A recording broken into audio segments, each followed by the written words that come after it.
ഒന്നാമത്തെ അറിയിപ്പ്, നമ്മളെ കൃപാസനത്തിൻ്റെ കാരിസം കണ്ടിന്യൂ ചെയ്യുന്നതിന് വേണ്ടി, അതേപടി കണ്ടിന്യൂ ചെയ്യുന്നതിന് വേണ്ടി നമ്മൾ സൊസൈറ്റി ഓഫ് കൃപാസനം എന്ന് പറഞ്ഞ് അഭിനന്ദ ആലപ്പുഴ പിതാവ് ജെയിംസ് ആനാവറമ്പ് തിരുമേനിയുടെ അനുവാദത്തോടുകൂടി ഒരു pious association society of Kripasanam ആദ്യം സിസ്റ്റേഴ്സിൻ്റെതാണ് ആരംഭിക്കുന്ന.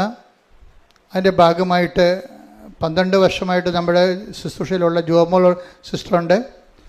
പിന്നെ പുതുതായിട്ട് ഞാൻ കഴിഞ്ഞ ആഴ്ചയിൽ വിളിച്ച് പറഞ്ഞപ്പോൾ ഡോക്ടർ രമ്യ എന്നും പറഞ്ഞൊരു സഹോദരി നമ്മൾ ഇന്ന് കമ്മാൻസിയുടെ തിരുവസ്ത്രങ്ങൾ കൈമാറി ആൾത്താറയിൽ വെച്ച്, അതുപോലെ ഈ സന്യാസ സമൂഹത്തിൽ ചേരാൻ ആഗ്രഹിക്കുന്നവർ ഈ നമ്പറിൽ ബന്ധപ്പെട്ട് പ്രാർത്ഥിക്കേണ്ടതാണ്, വിളിക്കേണ്ടത്. അതായത് നമ്പർ ഇതാണ്. നിങ്ങൾ ഈ കോൺഗ്രിഗേഷൻ ഈ ഫയസ് അസോസിയേഷനിൽ ചേരാൻ ഉദ്ദേശിക്കുന്നുണ്ടെങ്കിൽ, അതിനുള്ള ദൈവം നിങ്ങൾക്ക് തോന്നിച്ചിട്ടുണ്ടെങ്കിൽ 18 വയസ്സിന് കുറയാൻ പാടില്ല. അതുപോലെ തന്നെ 18 വയസ്സിൻ്റെ ആഗ്രഹിക്കുന്ന ആ വയസ്സിന് പറ്റിയ വിദ്യാഭ്യാസം ഉണ്ടായിരിക്കണം. നമ്പർ ഇതാണ്: 82 81 29 75 11. പിന്നെ ജിമെയിലുണ്ട്, apparitionmissionaries@gmail.com.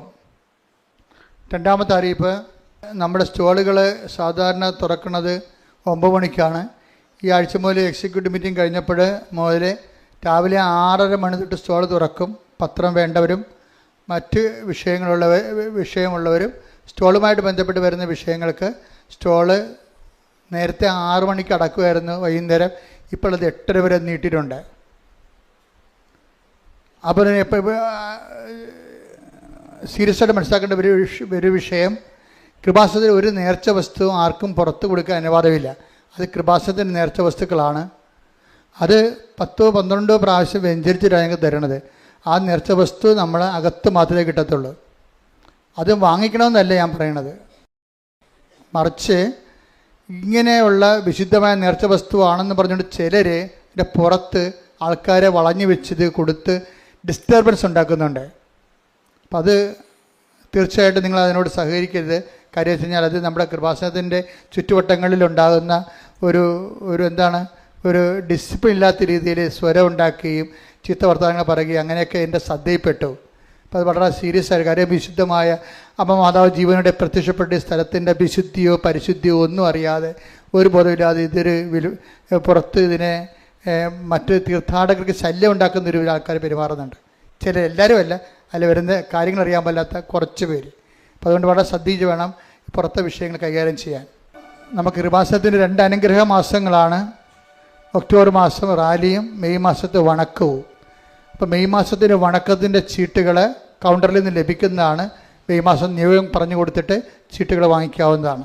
പരിശുദ്ധ പരമദിവ്യകാരുണ്യത്തിന് ആരാധനയും സ്തുതിയും പുകഴ്ചയും ഉണ്ടായിരിക്കട്ടെ. പരിശുദ്ധ പരമദിവ്യകാരുണ്യത്തിന് നേരവും ആരാധനയും സ്തുതിയും പുകഴ്ചയും ഉണ്ടായിരിക്കട്ടെ. പരിശുദ്ധ പരമദിവ്യകാരുണ്യത്തിന് നേരവും ആരാധനയും സ്തുതിയും പുകഴ്ചയും ഉണ്ടായിരിക്കട്ടെ. എൻ്റെ പ്രിയമുള്ളവരെ, നിങ്ങൾ ആദ്യം അച്ഛന് വേണ്ടി പ്രാർത്ഥിക്കുക. ഉടമ്പടി ധ്യാനം വളരെ ഉത്തരവാദിത്തപ്പെട്ട ഒരു ശുശ്രൂഷയാണ്.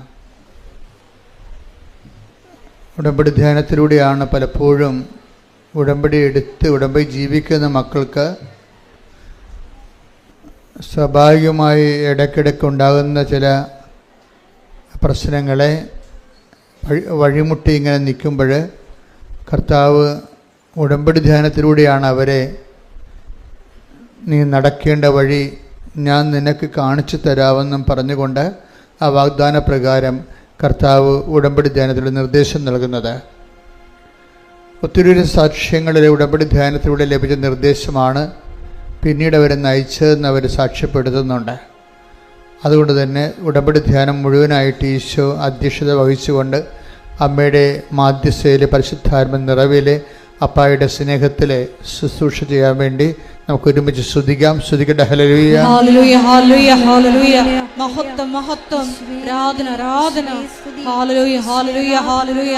യേശുവേ നന്ദി, യേശുവേ ആരാധന. ഹല്ലേലൂയ, ഹല്ലേലൂയ, ഹല്ലേലൂയ. യേശുവേ ധ്യാനത്തിന്റെ ആദ്യ അന്തം നിന്റെ അധ്യക്ഷത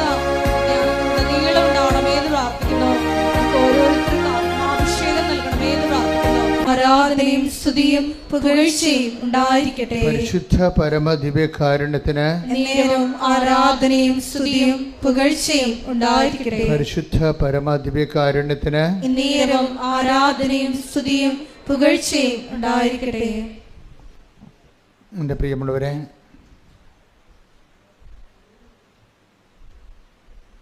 ഒരു നിമിഷം മൗനമായി ഓൺലൈനിലുള്ളവരോ നമ്മളെ തന്നെ കർത്താവിൻ്റെ അനുഗ്രഹത്തിന് വെളിപാടിനുമായി സമർപ്പിക്കേണ്ടതാണ്. കർത്താവ് ഇതിൻ്റെ ഉന്നതമായ നാമത്തിന് സ്വസ്ഥം ചെയ്യുന്നു. കർത്താവ് ഇതിൻ്റെ വിശുദ്ധ പൗരോഹിത്യത്തെ മഹത്വപ്പെടുത്തണമേ.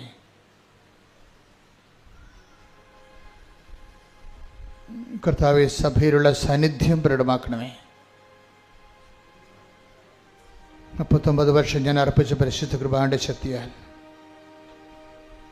കൃപാസ്ഥാനത്താറെ ജീവനോടെ പ്രത്യക്ഷപ്പെട്ട പരിശുദ്ധ അമ്മയുടെ മാധ്യസ്ഥത്തിൽ ഈ അൾത്താറിൽ നടന്ന 10,000-കണക്കിന് ആരാധന ശക്തിയാൽ ഈ ധ്യാനത്തിന്റെ ഭാഗമാകുന്നവർ കർത്താവിന്റെ ആത്മാവിനാൽ അഭിഷിക്തരാകട്ടെ. സ്തുതിക്കട്ടെ. ഹല്ലേലൂയ. ഉടമ്പടി പലപ്പോഴും ഡ്രൈ ആയിട്ടുള്ള ഉടമ്പടിയുണ്ട്, അതുപോലെ തന്നെ ഫ്രഷ് ആയിട്ടുള്ള ഉടമ്പടിയുണ്ട്. ഈ ആധ്യാത്മികതയുടെ എല്ലാ സബ്ജക്റ്റിലും ഡ്രൈയും അതുപോലെ തന്നെ ഫ്രഷും ഉണ്ട്. ഡ്രൈ എന്ന് പറയുന്നത് വരണ്ട രീതിയിലുള്ള ഒരു ഉടമ്പടി ജീവിതം സാധ്യമാണ്. പലരും അങ്ങനെ ഒരു വരണ്ട ജീവിതമാണ് നയിക്കുന്നത്, ഉടമ്പടിയുടെ വരണ്ട ജീവിതം. അതുകൊണ്ടാണ് അവർക്ക് ദൈവത്തിൻ്റെ ഇടപെടലില്ലാത്തതിൻ്റെ കാരണം അതാണ്. ഇന്ന് രാവിലെ ഞാനൊരു സാക്ഷ്യം കേട്ടപ്പോൾ അതിൽ പറഞ്ഞത്, ഒരു മോളിവിടെ രാവിലെ മുതൽ ഇവിടെ വന്നിട്ടുണ്ട്, എന്നിട്ട് അവരിങ്ങനെ എന്ത് ചെയ്യണമെന്ന് അവർക്കൊരു ഐഡിയ ഇല്ല. First time she's coming. ആദ്യം വരണവരാണ്. അപ്പം അവർ ഉടമ്പടി എടുത്താലിത് പൂർത്തിയാക്കാൻ പറ്റുമോ എന്നൊക്കെ ഇങ്ങനെ കയ്യാലപ്പുറത്ത് തേങ്ങാ പോലെ ഇങ്ങനെ ആലോചിച്ചുകൊണ്ടിരിക്കുമ്പോൾ ഉടമ്പടി എടുത്ത ഒരു കൊച്ചിനോട് പറഞ്ഞ്, കൊച്ചെ ഒന്ന് പറഞ്ഞു തരാമോ എന്താണ് ഉടമ്പടി എന്ന്. അപ്പോൾ അവൾ പറഞ്ഞ്, അത് സിമ്പിളാണ്, രാവിലെ എഴുന്നേറ്റ് പ്രാർത്ഥിക്കണം, ഒരു പ്രത്യക്ഷ പ്രാർത്ഥനയുണ്ട്, വൈകുന്നേരം പ്രാർത്ഥിക്കണം, പിന്നെ ഉപവാസം. അപ്പോൾ ഞാൻ ഉപവാസം ഞാൻ ഉടമ്പടി ഇല്ലാതെ തന്നെ എടുക്കുന്നതാണ്. അപ്പോൾ അത്രയും സിമ്പിളാണല്ലേ. അതാണ് ഡ്രൈ ഉടമ്പടി എന്ന് പറയുന്നത്. ആ പെരിച്ചാഴി പോലും പറഞ്ഞു കൊടുത്തത് പോലും എന്ത് തെറ്റാണെന്ന് നോക്കി. അവർ ഉടമ്പടി എടുത്ത കക്ഷിയാണ്. അവർ പറഞ്ഞു കൊടുത്തിരിക്കുന്ന സംഭവം എന്ന് പറയുന്നത് രാവിലെ എഴുന്നേറ്റ് പ്രാർത്ഥിക്കണം, വൈകുന്നേരവും പ്രാർത്ഥിക്കണം, പിന്നെ ഇടയ്ക്കൊന്ന് ഉപവസിക്കണം ഏതെങ്കിലും ദിവസം, അത്രയേ ഉള്ളെന്ന്. അപ്പോൾ ഉടമ്പടി ഒരു ഘടകവും ഇവർ പറഞ്ഞിട്ടില്ല. കാര്യം ഇവരും ഉടമ്പടി എടുത്ത കക്ഷിയാണ്. ഉടമ്പടി എടുത്ത ആളിൻ്റെ ഗതികേട് കണ്ടില്ലേ. ഇതിനാ ഡ്രൈ കവനൻ്റ് എന്ന് പറയുന്നത്, ഉണക്ക ഉടമ്പടി എന്ന് പറയും. ഇതിൻ്റെ ഫ്രഷ് എന്ന് പറയുന്ന സംഭവം എന്ന് പറയുന്നത് എപ്പോഴും നമ്മൾ, അപ്പം നിങ്ങൾ ചോദിക്കുക എന്താണ് ഫ്രഷായിട്ടുള്ള ഉടമ്പടി? ഫ്രഷായിട്ടുള്ള ഉടമ്പടി എന്ന് പറയണത്, അഥവാ അതെങ്കിലും ഉടമ്പടി 100% വിജയിക്കാൻ വേണ്ടി നമ്മൾ എന്താണ് ചെയ്യേണ്ടത്? അതിൽ എപ്പോഴും നമ്മളെന്തിനാണ് ദൈവത്തിൻ്റെ വചനങ്ങൾ എന്തിനാണ് എപ്പോഴും വായിക്കുന്നത്? ദൈവത്തിൻ്റെ വചനം വായിക്കുന്നവരിലും 2 തരമുണ്ട്. ദൈവം പറഞ്ഞിട്ട് വായിക്കുന്നവരും ദൈവം പറയാണ്ട് ജോസഫച്ചൻ പറഞ്ഞിട്ട് വായിക്കുന്നവരുമുണ്ട്. അപ്പം നിങ്ങൾ ചോദിക്കും ജോസഫച്ചൻ പറഞ്ഞത് ദൈവം പറഞ്ഞതല്ലേ എന്ന്. അതല്ല, ഉടമ്പടി നിയമപ്രകാരം അരമണിക്കൂർ സാങ്കേതികമായിട്ട് വചനം വായിക്കണമല്ലോ, ഇല്ലേ? അപ്പം അതുകൊണ്ട് അവരതനുസരിച്ചുകൊണ്ട് ആദത്തിൻ്റെ കഥ തൊട്ട് വായിക്കാൻ തുടങ്ങും. അങ്ങനെ ഓരോ ഘട്ടവും ഓരോ സമയത്ത് അരമണിക്കൂർ. അതല്ല ഞാൻ പറഞ്ഞിരിക്കുന്നത്. ഉടമ്പടിയിൽ നിങ്ങൾ എപ്പോഴും നമ്മൾ ശ്രദ്ധിക്കേണ്ട ഒരു വിഷയം, ഉടമ്പടി ദൈവത്താൽ നയിക്കപ്പെടുന്ന ലെഡ് ബൈ ഹോളി സ്പിരിറ്റ് ആയിട്ടുള്ള ഒരു റീഡിംഗ് ഉണ്ട്. നിങ്ങൾ ഉടമ്പടി ഫ്രഷ് കവനൻ്റിലാണെങ്കിൽ നിങ്ങൾ വായിക്കേണ്ട ഭാഗം ദൈവം നിങ്ങൾക്ക് തിരഞ്ഞെടുത്ത് തരും. എന്ന് വെച്ചാൽ ഉടമ്പടി വഴിയിലൂടെ പോകുമ്പോൾ ഈ ദൈവവചനത്തിൻ്റെ ഒരു പ്രത്യേകത എന്ന് വെച്ച് കഴിഞ്ഞാൽ ഇപ്പോഴ് ആയിരക്കണക്കിന് സാക്ഷ്യങ്ങളാണ് മനുഷ്യർ പറയണത്. ഒരു സുലുവിൻ്റെ സാക്ഷ്യം ഞാൻ കേട്ടു. അപ്പോഴെന്താ സാക്ഷ്യത്തിൻ്റെ പ്രത്യേകത എന്ന് വെച്ചാൽ അവരെ സംബന്ധിച്ചിടത്തോളം അവർക്ക് യൂറോപ്പിൽ പോകുന്നതിൻ്റെ കാരണം വെച്ച് കഴിഞ്ഞാൽ അവർ 10-25 വർഷമായിട്ട് ഒരു നേഴ്സാണ്. പിന്നെ അവർ ഇതുപോലെ യോഗ്യതാ പരീക്ഷകളെല്ലാം ട്രെയിനറാണ്. അവർ പഠിപ്പിച്ച കുഞ്ഞുങ്ങളെല്ലാവരും ജർമ്മനിയിലും അയർലൻഡിലും അവിടെയൊക്കെ പോയി. ഇവർ മാത്രം ഇപ്പോഴും കരക്ക് നിൽക്കുകയാണ്.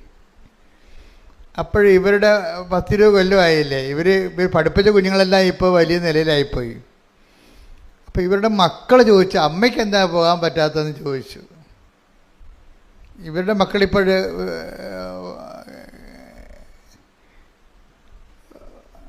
ഒരുവിധം കാര്യങ്ങൾ മനസ്സിലാക്കുന്ന പ്രായമായി. അപ്പോൾ അവർ അമ്മയോട് ചോദിക്കണം, അമ്മയ്ക്ക് എന്താണ് പോകാൻ പറ്റാത്തത്. ഒത്തിരി പേരൊക്കെ ചോദിച്ചിട്ടുണ്ട് ഇതുവരെയൊക്കെ. പക്ഷേ മക്കൾ ചോദിച്ചപ്പോൾ അവർക്ക് സീരിയസ് ആയി. മക്കൾ ചോദിച്ചപ്പോൾ അവർക്ക് പോകണമെന്നുള്ള രീതിയിൽ ഒരു ഐഡിയ വന്നു. പക്ഷെ അവർക്കൊരു പ്രശ്നമുണ്ട്. അവർ പഠിപ്പിക്കുന്നുണ്ടെങ്കിലും അവർക്ക് ചില മൊഡ്യൂൾസൊക്കെ ഭയങ്കര പാടാണ്. ഒരു മൊഡ്യൂൾസിന് അവർ തോറ്റുപോകും എപ്പോഴും. അപ്പോൾ ഉടമ്പടി എടുത്തിട്ടും അവർ 6 പ്രാവശ്യം തോറ്റു. അങ്ങനെ സംഭവിക്കാം ചില സമയത്ത്. അപ്പോൾ നിങ്ങൾ അവർക്ക് ഉടമ്പടി എടുക്കണത് എന്തിനാണ്? ഉടമ്പടി എടുത്തിട്ട് 6 പ്രാവശ്യം തോറ്റവർ ഉടമ്പടി എടുത്താൽ പിറ്റേ ഗഡുവിന് അവർ ജയിക്കണതാണ്. ഉടമ്പടി എടുത്തിട്ട് ഇവർ 6 പ്രാവശ്യം തോറ്റു. പക്ഷേ എന്നാലും ഇവർ പുതുക്കിക്കൊണ്ട് അവരുടെ ആ പ്രത്യാശ കളയാതെ അവരതിൽ തന്നെ പോകുമ്പോഴാണ് കുഞ്ഞുങ്ങളെ പോകാൻ പറ്റുകയാണെ പോകാം, അല്ലെങ്കിൽ പോകണ്ട. അങ്ങനെ ഒരു ഹാഫ് മൈൻഡഡ് ആയിട്ടാണ് ഇവർ ചെയ്യണത് ഇത് സംഭവം. അപ്പോൾ കുഞ്ഞുങ്ങൾ ചോദിച്ചു കഴിഞ്ഞപ്പോൾ അവർ പോകാൻ തീരുമാനിച്ചു. പക്ഷെ തോറ്റല്ലോ പരീക്ഷയ്ക്ക് തോറ്റപ്പോഴിത് അവരുടെ കൂട്ടുകാരത്തിയോട് പറഞ്ഞപ്പോൾ അവർ പറഞ്ഞു, നിങ്ങൾക്ക് എന്തുകൊണ്ടാണ് അച്ഛനോട് ഇപ്പോൾ ഇങ്ങനെ ഈ വിഷയത്തെക്കുറിച്ചൊരു മെസ്സേജ് ചോദിക്കാൻ പറ്റാത്തതെന്ന് ചോദിച്ചു. അപ്പോൾ സത്യസന്ധമാണ് നിങ്ങൾക്ക് മെസ്സേജ് ചോദിക്കുക. ആൾത്താരിൽ അപ്പം തന്നെ ഓൺ ദി സ്പോട്ടിലെ മറുപടി പറയും. അത് നിങ്ങൾ സാക്ഷ്യങ്ങൾ കേട്ടാൽ മനസ്സിലാവും. പക്ഷേ മെസ്സേജ് ചോദിക്കുമ്പോൾ നിങ്ങൾ ചെയ്യേണ്ട ഒരു കാര്യം, ഒന്ന്, നിങ്ങൾ എന്നോട് മെസ്സേജ് ചോദിച്ചാൽ ഞാൻ ഉടനെ നോക്കണം സാക്ഷ്യം പറഞ്ഞിട്ടുണ്ടോയെന്ന് നോക്കത്തുള്ളൂ. ഇയാളിന് ആദ്യമേ കൺകറൻസ് കിട്ടിയോ എന്ന് നോക്കൂ. അതാണ് എൻ്റെ പ്രശ്നം. മെസ്സേജ് എന്നോട് ചോദിച്ചാൽ ഉടനെ ഞാൻ നോക്കണത് ഇയാൾ സാക്ഷ്യം പറഞ്ഞിട്ടുണ്ടോ എന്ന് വെച്ചാൽ ഇയാളുടെ ഉടമ്പടി ദൈവം അംഗീകരിച്ചിട്ടുണ്ടോ എന്ന് എൻ്റെ അർത്ഥം. അപ്പം സാക്ഷ്യം പറഞ്ഞിട്ടില്ല എന്നുണ്ടെങ്കിൽ ഞാനത് തട്ടിക്കളയും. മെസ്സേജ് നമുക്ക് വെറുതെ സമയം വേസ്റ്റ് ചെയ്യാവുന്നല്ലാതെ ഇവർ കണിയാനെപ്പോലെ എന്നെ ദുരുപയോഗിക്കണേ കാര്യം അറിയാൻ വേണ്ടി പ്രസംഗിപ്പിക്കണ പോലെ എന്ത് പരിപാടിക്ക് വന്നിരിക്കുകയാണ്. ഇവർ ദൈവത്തിൻ്റെ ആളല്ല ശരിക്കും. 3 ഉടമ്പടി കഴിഞ്ഞിട്ട് സാക്ഷ്യം പറഞ്ഞിട്ടില്ലെങ്കിൽ ആ ആളെ ഞാൻ വളരെ സീരിയസ് ആയിട്ടാണ് ശ്രദ്ധിക്കത്തുള്ളൂ. എന്തോ തരികിട അയാൾ ഉടമ്പടി കാണിച്ചിട്ടുണ്ടെന്ന് ഞാൻ ധരിക്കത്തുള്ളൂ. കാര്യം ഉടമ്പടി എന്ന് പറയുന്നത് എന്നോട് അമ്മ ആദ്യ കാലങ്ങളിൽ 2015 ഇത് പറയുമ്പോൾ ഉടമ്പടി ഉടനടി പരിഹാരം എന്നാണ് പറഞ്ഞത്. പിന്നെ ഉടമ്പടി അതിൽ തന്നെ കറക്റ്റാണ്, അതിൻ്റെ ഫോർമുല കറക്റ്റാണ്. പിന്നെ ചില വിഷയങ്ങൾ ചിലപ്പോൾ ചില കാര്യങ്ങൾ ലാഗ് ചെയ്യും. ലാഗ് ചെയ്യണ ആ വിഷയത്തിൻ്റെ പ്രശ്നമാണ്, അല്ലാതെ നിങ്ങളുടെ പ്രശ്നമല്ല. ആ വിഷയം അപ്പം നടക്കുന്നതിനേക്കാളും നല്ലത് കുറച്ചുകൂടി കഴിഞ്ഞ് നടക്കുന്നതായിരിക്കും നല്ലത്. അതുകൊണ്ട് ദൈവം അങ്ങനെ ഒരു ഷിഫ്റ്റിങ് ചെയ്യണമെന്നേ ഉള്ളൂ. അല്ലാതെ ഉടമ്പടിയിൽ ഒരിക്കലും നമുക്ക് കാര്യം ഉടമ്പടി മുഴുവനും സാധാരണ ലൈഫിനെ തന്നെ പെട്ടെന്ന് ദൈവത്തിൻ്റെ മേഖലയിൽ കൊണ്ടുവന്ന് അപ്ലിഫ്റ്റ് ചെയ്യുന്നതിനുള്ള എല്ലാ കരുത്തും ഉൾക്കരുത്ത് ഇതുപോലെയുള്ള ഒരു പ്രാർത്ഥനാ രൂപമില്ല. അത്രയ്ക്ക് ഉൾക്കരുത്താണ് ഇതിൻ്റെ ഒരു ഉടമ്പടിയുടെ. ഞാൻ എപ്പോഴും ചില സമയത്ത് പറയും ഇതിന് ബലവുമുണ്ട് ബലക്ഷയവും ഉണ്ടെന്ന് പറയും. ഉടമ്പടിക്ക് ബലവുമുണ്ട് ബലക്ഷയമുണ്ട്. ഉടമ്പടി അപ്പോൾ നമുക്ക് ഇതിനെക്കുറിച്ച് നല്ല ഒരു ഐഡിയ ഉണ്ടാകണം. എന്താണ് ഇതിൻ്റെ ബലം? ഇതിൻ്റെ ബലമെന്ന് പറയുന്നത് അതർ എൻഡിൽ ദൈവം തന്നെയാണ് ഇതിൻ്റെ ഗ്യാരണ്ടിയർ. ഇത് ഗ്യാരണ്ടി ചെയ്തിരിക്കുന്നത് എന്താണ്? ദൈവം തന്നെയാണ്. അവിടെ അതർ എൻഡിൽ മനുഷ്യനില്ല ശരിക്കും. അപ്പോൾ ഒരു സ്ഥലത്താണ് നമ്മളുള്ളത്. ഈ നമ്മൾ ദൈവത്തിൻ്റെ വാഗ്ദാനങ്ങൾ എങ്ങനെയായാലും പാലിച്ചിരിക്കും. ദൈവത്തിന് അതാണ് എൻ്റെ കരുത്തെന്ന് പറഞ്ഞതാണ്, ഉടമ്പടിയുടെ സ്ട്രെങ്ത് എന്ന് പറഞ്ഞതാണ്, ബലം എന്ന് പറഞ്ഞതാണ്. എന്താണ്? ദൈവത്തിൻ്റെ വാഗ്ദാനങ്ങളിലാണ് ഇത് അധിഷ്ഠിതമായിരിക്കുന്നത്. അതുകൊണ്ട് ദൈവത്തിൻ്റെ വാഗ്ദാനങ്ങൾ കൃത്യമായിട്ട് പാലിച്ചിരിക്കും. നമ്മൾ വരുമ്പോൾ നമ്മളുടെ ഈ നിബന്ധനകൾ പാലിക്കുന്നത് നമ്മളാണ്. ഈ നിബന്ധനകൾ നമുക്ക് വേണമെങ്കിൽ ഡ്രൈ ആയിട്ടും പാലിക്കാം, ഫ്രഷ് ആയിട്ടും പാലിക്കാം. അവിടെയാണ് ഡ്രൈ കവനൻറ്റും ഫ്രഷ് കവനൻറ്റും വരണത്. ഡ്രൈ ആയിട്ട് പാലിക്കണമെന്ന് പറയണത്, ഇപ്പോൾ പത്രം കൊടുക്കാൻ പറഞ്ഞു, കൊണ്ടേ പത്രം കൊടുത്തു, തീർന്നു. എത്രയോ പത്രങ്ങളാണ് പള്ളി വഴികളിലൊക്കെ ഇരിക്കുന്നത്, നിങ്ങൾ ചിലപ്പോൾ കാണുന്നില്ലേ? ആ ഡ്രൈ കവനൻറ്റുകാരുടേതാണ്. കാര്യം അത് നിങ്ങളെ പള്ളിയുടെ വാതിക്കൽ എവിടെയെങ്കിലും എവിടെയും കൃപാസനം പത്രം ഒന്നിൽ കൂടുതൽ ഒരാൾ വെച്ചേക്കണ കണ്ടാൽ നിങ്ങൾ ശരിക്കും പറഞ്ഞാൽ ആ വ്യക്തിക്ക് വേണ്ടി പ്രാർത്ഥിക്കണം. കാര്യം എന്താണ്? അവർ ശരിക്കും ഒരു സെപ്റ്റിക്കായിട്ട് അടിച്ചിരിക്കണ കാര്യം, അവർ കർത്താവിനോട് ചെയ്ത വാഗ്ദാനം ഡ്രൈ ആയിട്ട് പാലിക്കുകയാണ്. അപ്പോൾ അവർ ദൈവത്തിനല്ല പ്രാധാന്യം കൊടുത്തിരിക്കുന്നത്, അവരുടെ വിഷയങ്ങൾക്കാണ് പ്രാധാന്യം കൊടുത്തിരിക്കുന്നത്.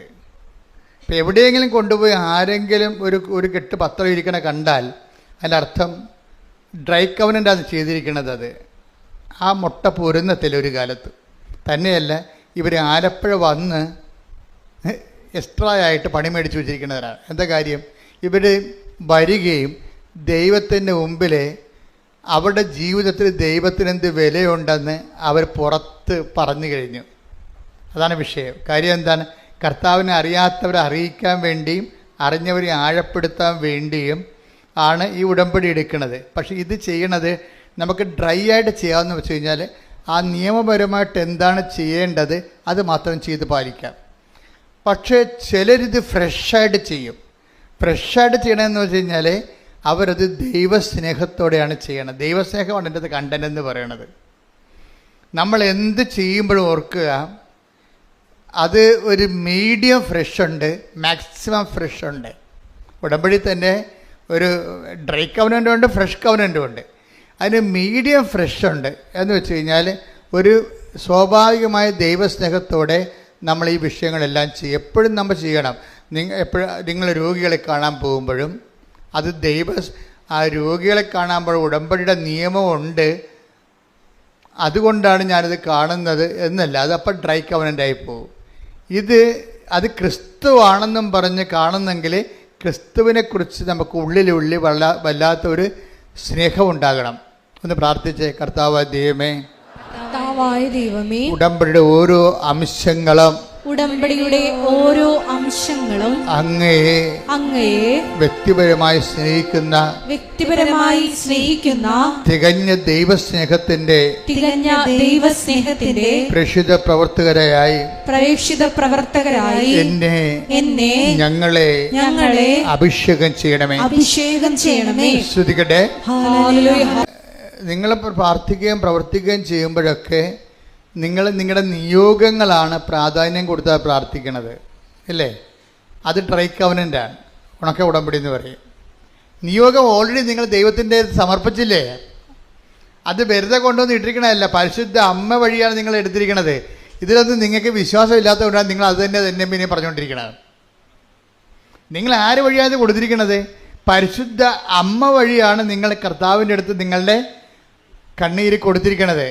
നിങ്ങൾ പിന്നെയും ദൈവത്തോട് പ്രാർത്ഥിക്കുമ്പോൾ അത് തന്നെ പറഞ്ഞുകൊണ്ടിരുന്നതിൻ്റെ അർത്ഥം എന്താണ്? അമ്മയെടുത്ത് കൊടുത്തതൊക്കെ നിങ്ങൾ അംഗീകരിക്കണില്ല എന്നുള്ളതാണ്. ഒന്നൊക്കെ നിങ്ങൾക്ക് വിവരമില്ല, അല്ലെങ്കിൽ നിങ്ങൾ വിഡ്ഢിവേഷം കെട്ടുകയാണ്. എന്ന് വെച്ച് കഴിഞ്ഞാൽ നിങ്ങൾ അത് തന്നെയല്ലേ പിന്നെയും പറയണത്. ഇത് ഡ്രൈ കവനൻ്റായിട്ട് വരും.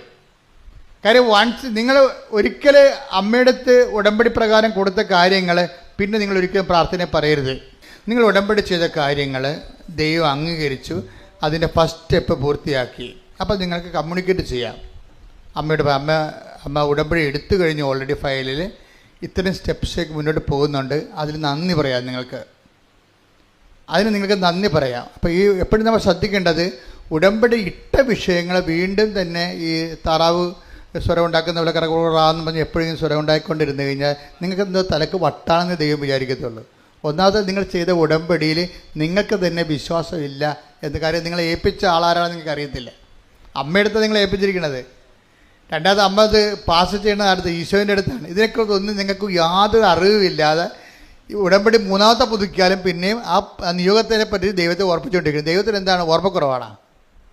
അതെപ്പോഴും ശ്രദ്ധിക്കണം. അത് തന്നെ പിന്നെയും പറഞ്ഞുകൊണ്ടിരിക്കും. ഇതിങ്ങനെ ഒരിക്കലും ചെയ്യരുത് എൻ്റെ മക്കൾ. ഞാൻ പറയണത് ആ വിഷയം നിങ്ങൾ ഡീല് പോലും ചെയ്യരുത്. നിങ്ങൾ ഡീല് ചെയ്യേണ്ട വിഷയം എന്താണ്? ഫ്രഷ് കവനൻ്റ് എന്ന് പറയുമ്പോൾ നിങ്ങളെ കൈകാര്യം ചെയ്യേണ്ട വിഷയങ്ങൾ എന്താണ്? നിങ്ങൾ ദൈവത്തോട് ചെയ്തിട്ടുള്ള വാഗ്ദാനങ്ങളുണ്ട്, നിബന്ധനകൾ. അതിലാണ് നിങ്ങൾ ശ്രദ്ധിക്കേണ്ടത്. ദൈവത്തോട് ചെയ്ത വാഗ്ദാനങ്ങൾ. ഈ ദൈവത്തോട് ചെയ്ത വാഗ്ദാനങ്ങൾ നമുക്ക് ഒരു നിയമപരമായിട്ട് സാങ്കേതികമായിട്ട് ചെയ്യാം. അതിനാണ് ഡ്രൈ കവനൻ്റ് എന്ന് പറയുന്നത്. അങ്ങനെ പറഞ്ഞു, അച്ഛൻ കൊച്ചി പോകാം, ഞാൻ പറഞ്ഞില്ല. അച്ഛൻ കൊച്ചി പോകാൻ പറഞ്ഞു, ഞാൻ കൊച്ചി പോയെന്ന് പറയത്തില്ല. അതുപോലെ ടെക്നിക്കലായിട്ട് നിങ്ങൾ ചെയ്യാം. ടെക്നിക്കലായിട്ട് ചെയ്താൽ ഉടമ്പടി ലാഗ് ചെയ്യും. ടെക്നിക്കലായിട്ടല്ലോ. കാര്യം ഉടമ്പടി ഒന്ന് പുതുക്കെന്ന് പറഞ്ഞു കഴിഞ്ഞാൽ അത്രയും നിങ്ങൾക്ക് ആ 30% ഈ വിഷയത്തിൽ ദൈവസ്നേഹം വളർന്നിരിക്കണം ആളിനെ. ഉടമ്പടി ഒന്ന് പുതുക്കെന്ന് പറഞ്ഞാൽ ആളിൻ്റെ ദൈവസ്നേഹം വളർന്നിരിക്കണം. ഈ കൗൺസിലേഴ്സിനൊക്കെ വെച്ചിരിക്കുന്നത് അത് അസസ് ചെയ്യാനാണ്. അല്ല നിങ്ങൾ കുമ്പസാരിച്ചാൽ കുർബാന സ്വീകരിച്ചാൽ അല്ല വെച്ചിരിക്കുന്നത്. നിങ്ങളുടെ ആധ്യാത്മിക ജീവിതം അസസ് ചെയ്യാനാണ് വെച്ചിരിക്കുന്നത്. എന്ന് വെച്ചാൽ അത്രയും ദൈവസ്നേഹം നിങ്ങൾ വളർന്നോ. ദൈവസ്നേഹം വളർന്നോ എന്ന് നമുക്ക് എങ്ങനെ അറിയാൻ പറ്റും? സ്നേഹത്തിൻ്റെ ഫീച്ചേഴ്സ് നമ്മളുടെ കയ്യിലല്ല. പരിശുദ്ധാത്മാവ് അതിനെക്കുറിച്ച് കൃത്യമായ മാനദണ്ഡങ്ങൾ നൽകിയിട്ടുണ്ട്. ദൈവസ്നേഹത്തിലൊരു വ്യക്തി വളരുമ്പോൾ ആ ദൈവസ്നേഹത്തെ വളരുന്നതിന് ആ ദൈവസ്നേഹത്തിലാണ്. നമുക്ക് ലോകസ്നേഹത്തെ വളരാം, വ്യക്തിസ്നേഹത്തെ വളരാം എന്നും. പക്ഷേ ദൈവസ്നേഹത്തെ വളരുക എന്ന് പറയുന്നത് പരിശുദ്ധാത്മാവിൻ്റെ ഫലങ്ങളായിട്ട് വരുന്ന ദൈവസ്നേഹമാണ്. അപ്പോൾ അതിൻ്റെ ഫീച്ചേഴ്സ് ഉണ്ട്. Take the word of God. 1 Corinthians 13:4. സ്നേഹം ദീർഘക്ഷമയും ദയയുമുള്ളതാണ്. ഇതാണ് ഫസ്റ്റ് ഫീച്ചർ. അതാണ് നിങ്ങൾ ഒന്ന് പുതുക്കി കഴിയുമ്പോൾ ഇത് ടെസ്റ്റ് ചെയ്ത് നോക്കണം. കുഞ്ഞമ്മ, അന്നമ്മ, ആരാണെന്നെങ്കിലും എന്താണ് അന്നമ്മ? ദീർഘക്ഷമയും ദയയും ഉള്ളതാണെന്ന് പോയി പണി നോക്കാൻ പറയും. അതാണ് പ്രശ്നം. നമ്മളവിടെ സ്നേഹത്തിൻ്റെ പാലെല്ലാം നമ്മുടെ പേരെഴുതി വെക്കണം. ഭയങ്കര പാടാ. ഞാൻ നോക്കിയിട്ടുള്ളതാണ്. ഞാൻ തന്നെ പണി മേടിച്ചിട്ടുള്ളതാണിത്. എന്ന് വെച്ചാൽ ഇതിൻ്റെ അകത്ത് വരുന്നത് ഈ ഒരു ഒന്നാം പുതുക്കൽ കഴിയുമ്പോൾ നിങ്ങളെന്ത് ചെയ്യണത്? എനിക്ക് ഓഫർ ലെറ്റർ വന്നോ, അതിനുശേഷം വിസ വന്നോ, ടിക്കറ്റ് വന്നോ, അതാണ് നിങ്ങൾ ഇപ്പോൾ ഇങ്ങനെ ഈ ദൈവത്തിൻ്റെ നിരസ്ഥിതി എപ്പോഴും പറഞ്ഞുകൊണ്ടിരിക്കുന്നത്. ഇത് ശരിക്കും പറഞ്ഞാൽ ഇത് കേട്ട് ദൈവം ബോറടിച്ച് നിങ്ങളെ പന്നിക്കാട്ടത്തിൻ്റെ വില പുലർത്താൻ തള്ളിക്കളഞ്ഞൊരു ചരക്കാണ് നിങ്ങൾ. കാര്യം എന്താ? ഈ പിശാചിന് ഇത് മാത്രമേ അറിയാൻ പാടുള്ളൂ. ദൈവത്തെ സ്നേഹിക്കാനോ സ്നേഹത്തിൻ്റെ സുവിശേഷമോ സുവിശേഷ സാക്ഷ്യമോ ഈ വിഷയത്തെക്കുറിച്ച് ഒന്നും ഒരു ബോധവും ഇല്ല. ഉടമ്പടി എന്ന് പറഞ്ഞാൽ എന്താ? രാവിലെ എഴുന്നേക്കണം, വൈകുന്നേരം എഴുന്നേക്കണം, വൈകുന്നേരം കിടക്കണം, ഇടയ്ക്ക് ഉപവസിക്കണം. ഇതാണ്. ഇത്രയും കൂടെ കണ്ടാമൃഗങ്ങൾ ഉടമ്പടി എടുത്തിട്ടുണ്ട്. സങ്കടം തോന്നും കേട്ട് കഴിഞ്ഞാൽ. അതായത് നിങ്ങൾ ക്ലാസ് ശ്രദ്ധിക്കണില്ല എന്ന് തോന്നണേ. തന്നെയല്ല അച്ഛൻ്റെ ധ്യാനം കൂടാത്ത കുറേ ആൾക്കാരുണ്ട്. ശരിക്കും പുതുക്കാൻ വരുമ്പോൾ കൗൺസിലേഴ്സ് ശ്രദ്ധിക്കണം. ഞാൻ പറയുമ്പോഴേ എന്താ വെച്ചാൽ കൗൺസിലേഴ്സ് എപ്പോഴും ശ്രദ്ധിക്കേണ്ടത് ധ്യാനം കൂടുന്നുണ്ടെന്ന് ഉറപ്പ് വരുത്തണം. അല്ലെങ്കിൽ പുതുക്കി കൊടുക്കരുത്. പുതുക്കണ കാര്യമില്ല. കാര്യം ഈ അപ്ഡേഷൻസ് എല്ലാം വരണം ഉടമ്പടി ധ്യാനത്തിലാണ് വരണേ. ഉടമ്പടി ധ്യാനത്തിലാണ് ഈ ചൊവ്വാഴ്ചയുള്ള ധ്യാനത്തിലാണ്, ഓൺലൈൻ ധ്യാനത്തിലാണ് ഉടമ്പടിയുടെ അപ്ഡേഷൻസ് വരണതും ഉടമ്പടിയുടെ ആൾക്കാരോട് ഈശോ സംസാരിക്കണതും അങ്ങനെയാണ്. അപ്പം സംസാരിക്കുന്ന സമയത്ത് ചിലപ്പോൾ പേഴ്സണലായിട്ട് സംസാരിക്കും. ഓരോ വ്യക്തികളും അവരുടെ വിഷയങ്ങൾ മാത്രം സംസാരിക്കും. അതെല്ലാം സന്ദേശമായിട്ട് സംസാരിക്കും. അങ്ങനെ ദൈവത്തിൻ്റെ ഇടപെടൽ ഉള്ള ഒരു കമ്മ്യൂണിക്കേഷനായിട്ടുള്ള ഒരു സ്പോട്ടാണ് ഉടമ്പടി ധ്യാനം എന്ന് പറഞ്ഞാൽ. അത് ആൾ പങ്കെടുത്തിട്ടില്ലെന്ന് പറഞ്ഞാൽ പിന്നെ അത് പുതുക്കേണ്ട കാര്യമില്ല. അത് പുതുക്കേണ്ട കാര്യമില്ല ശരിക്കും പറഞ്ഞാൽ. അതായത് എപ്പോഴും നമ്മൾ ശ്രദ്ധിക്കേണ്ട വിഷയം, ഉടമ്പടി പുതുക്കുമ്പോൾ നിങ്ങൾ ഈ ദൈവസ്നേഹത്തിൽ 1 Corinthians 13:4 ഒന്നിന് വായിച്ച്. സ്നേഹം ദീർഘക്ഷമയും ദയയുമുള്ളതാണ്. ഇപ്പം 2 ക്വാളിറ്റി ഇവിടെ വരണം. ഒന്ന് പുതുക്കി കഴിയുമ്പോൾ നമ്മളുടെ പേര് പറഞ്ഞാൽ പിന്നീട് എന്താണ്? സ്നേഹം ദീർഘക്ഷമയും ദയയുമുള്ളതാണ്. അപ്പോൾ ഒരു ദയ കാണിക്കാൻ ബാധ്യസ്ഥമാണ്. ചില സമയത്ത് ദയ ആരോടായിരിക്കും കാണിക്കേണ്ടി വരണത്? നമ്മളെക്കാൾ താഴ്ന്നവരോടായിരിക്കും നമുക്ക് ദയ കാണിക്കേണ്ടി വരണത്. ദയ എന്ന് പറഞ്ഞ ഒരു അണ്ടർസ്റ്റാൻഡിങ് ആണ്. ഇപ്പോൾ കഴിഞ്ഞ ദിവസം തന്നെ എൻ്റെ പേരിനോട് ഞാൻ പറഞ്ഞായിരുന്നു എനിക്ക് വെളുപ്പിന് എഴുന്നേറ്റ് കുർബാനയും ചൊല്ലി പോകണം, അതുകൊണ്ട് കുർബാനക്ക് ഒരുക്കണമെന്ന് പറഞ്ഞായിരുന്നു. അപ്പോൾ ഞാൻ രാവിലെ കുർബാന ചെല്ലാൻ വന്നപ്പോൾ കുർബാനക്ക് ഒരുക്കിയിട്ടില്ല. പക്ഷെ ഞാൻ അദ്ദേഹത്തോട് വളരെ സൗമ്യവും സ്നേഹമായിട്ട് പ്രാർത്ഥിച്ചു, പെരുമാറി. എനിക്ക് വേണമെങ്കിൽ അയാളെ സസ്പെൻഡ് ചെയ്യാം. എന്താ കാര്യം? ഡയറക്റ്റ് പറഞ്ഞിട്ട് കേൾക്കാത്ത ആളെ പിന്നെ ആര് പറഞ്ഞിട്ട് കേൾക്കാനാ? അപ്പോൾ ഞാൻ എന്താ മനസ്സിലാക്കിയത്, ഞാൻ ദയ കാണിച്ചു. എന്താ കാര്യം? അദ്ദേഹം ചിലപ്പോൾ വർക്കിൻ്റെ ടൈറ്റ് കൊണ്ട് ചിലപ്പോൾ മറന്നുപോയ മനഃപൂർവ്വം അല്ലെന്ന് ഞാൻ ധരിച്ചു. ഇതിനാണ് ദയ എന്ന് പറയണത്. അപ്പം നമ്മുടെ ഓരോ വ്യക്തികളും ഓരോ സംസാരം നടക്കുമ്പോൾ ഈ വിഷയത്തിൽ ക്വാളിറ്റേറ്റീവിലായിട്ട് നിങ്ങൾ ഗ്രോത്ത് ചെയ്തോ, ക്വാളിറ്റേറ്റീവിലായിട്ട് ഗ്രോത്ത് ചെയ്തോ. ഒന്ന് പുതുക്കുമ്പോൾ നോക്കണം. ഞാൻ ഇത്രയും അടുത്തത് വായിച്ച് 13:5 വായിച്ച്. 1 Corinthians 13:5. സ്നേഹം അനുചിതമായി പെരുമാറുന്നില്ല. സ്നേഹം അനുചിതമായി പെരുമാറുന്നില്ല, സ്വാർത്ഥം അന്വേഷിക്കുന്നില്ല. അപ്പൊ ഇത് കറക്റ്റായിട്ട് ചെയ്യണം. ഈ സ്നേഹത്തിന്റെ സ്ഥലത്തെല്ലാം നിങ്ങളുടെ പേര് എഴുതി വായിക്കണം. നിങ്ങളുടെ പേരെന്താണെന്ന് വെച്ചാൽ അതനുസരിച്ചുണ്ട്.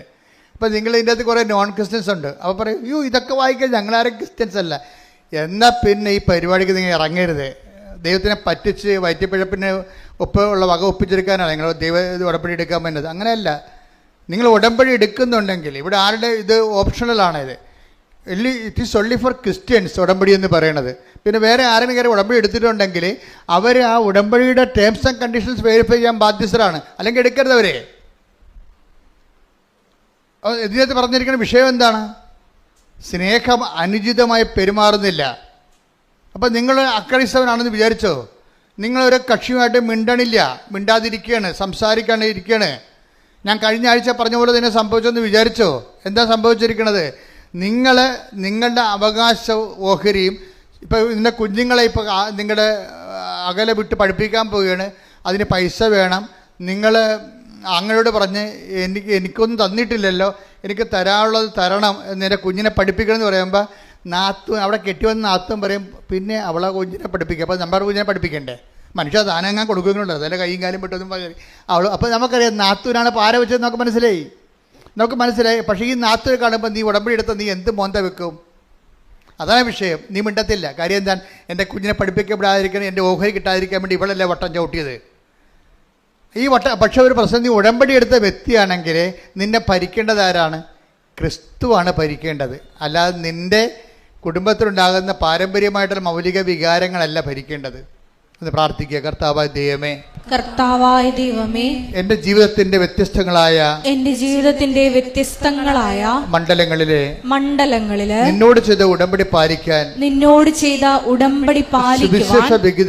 സുവിശേഷ വിഹിതമായി മുന്തിയ ദൈവസ്നേഹത്തോടെ പെരുമാറുവാൻ അങ്ങനെ ആത്മീയമായി വളരുവാൻ എന്നെ സഹായിക്കണമേ. ശ്രുതികട ഹല്ലേലൂയ. ഹല്ലേലൂയ, ഹല്ലേലൂയ, ഹല്ലേലൂയ. മഹത്വം, മഹത്വം, ആരാധന, ആരാധന, ഹല്ലേലൂയ, ഹല്ലേലൂയ. ആരാധനയും സ്തുതിയും പുകഴ്ചയും ഉണ്ടായിരിക്കട്ടെ. നിങ്ങൾ ടി വിയിലൊക്കെ ഇരുന്ന് കാണുകയും തർക്കിക്കുകയൊക്കെ ചെയ്യുന്ന ആൾക്കാരില്ലേ? അവർ ഉന്നയിക്കുന്ന വിഷയങ്ങളുണ്ട്. അവർ പല ക്രിസ്ത്യാനികൾ എന്ന പേരിൽ അവർ പല ആശയങ്ങളെ ഉന്നയിക്കണേ കാണാം. അതൊന്നും പലപ്പോഴും ക്രിസ്ത്യനായിരിക്കണം നിർബന്ധമില്ല. ഞാനിതുകൊണ്ടാണ് പല കാര്യങ്ങൾക്കും അഭിപ്രായങ്ങൾ പറയാത്തത്. എനിക്ക് വേണമെങ്കിൽ അഭിപ്രായം പറയാം. കേരളത്തിൽ നടക്കുന്ന പല കാര്യങ്ങൾക്കും അഭിപ്രായം പറയാത്തത് എന്തുകൊണ്ടാണ്?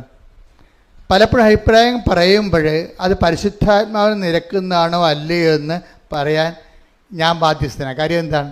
പരിശുദ്ധാത്മാവിലൂടെയാണ് ശുശ്രൂഷ നയിക്കപ്പെടുന്ന. കാരണം പരിശുദ്ധാത്മ നിറക്കാത്ത നിലപാടുകൾ എടുത്തു കഴിഞ്ഞാൽ പരിശുദ്ധാത്മാവിൻ്റെ പ്രവർത്തനങ്ങൾ നിലക്കും, നിർവീര്യമായി പോകും. ഉടമ്പടിക്കാരും ഇത് ശ്രദ്ധിക്കേണ്ടതുണ്ട്. കാര്യം നമ്മളെ ദൈവം രക്ഷിച്ചില്ലെങ്കിൽ പിന്നെ വേറെ ആരും രക്ഷിച്ചിട്ട് വലിയ കഥയൊന്നുമില്ല. അതെപ്പോഴും ഓർക്കണം. ദൈവം രക്ഷിക്കണം. കാര്യം നമ്മൾ വെടിപ്പും മെനയുമായിട്ട് ദൈവത്തിൻ്റെ വചനങ്ങൾ നിറവേറ്റിക്കൊണ്ട് ഉടമ്പടിയിൽ അങ്ങ് ജീവിക്കുക. എനിക്കറിയാമല്ലോ, ഉടമ്പടിയിൽ കഴിഞ്ഞ ദിവസങ്ങളിൽ ഞാനൊരു വചനം വായിച്ച്, അതായത് 14:9 തോബീസ് എന്ന് പറയുന്ന അപ്പനാ.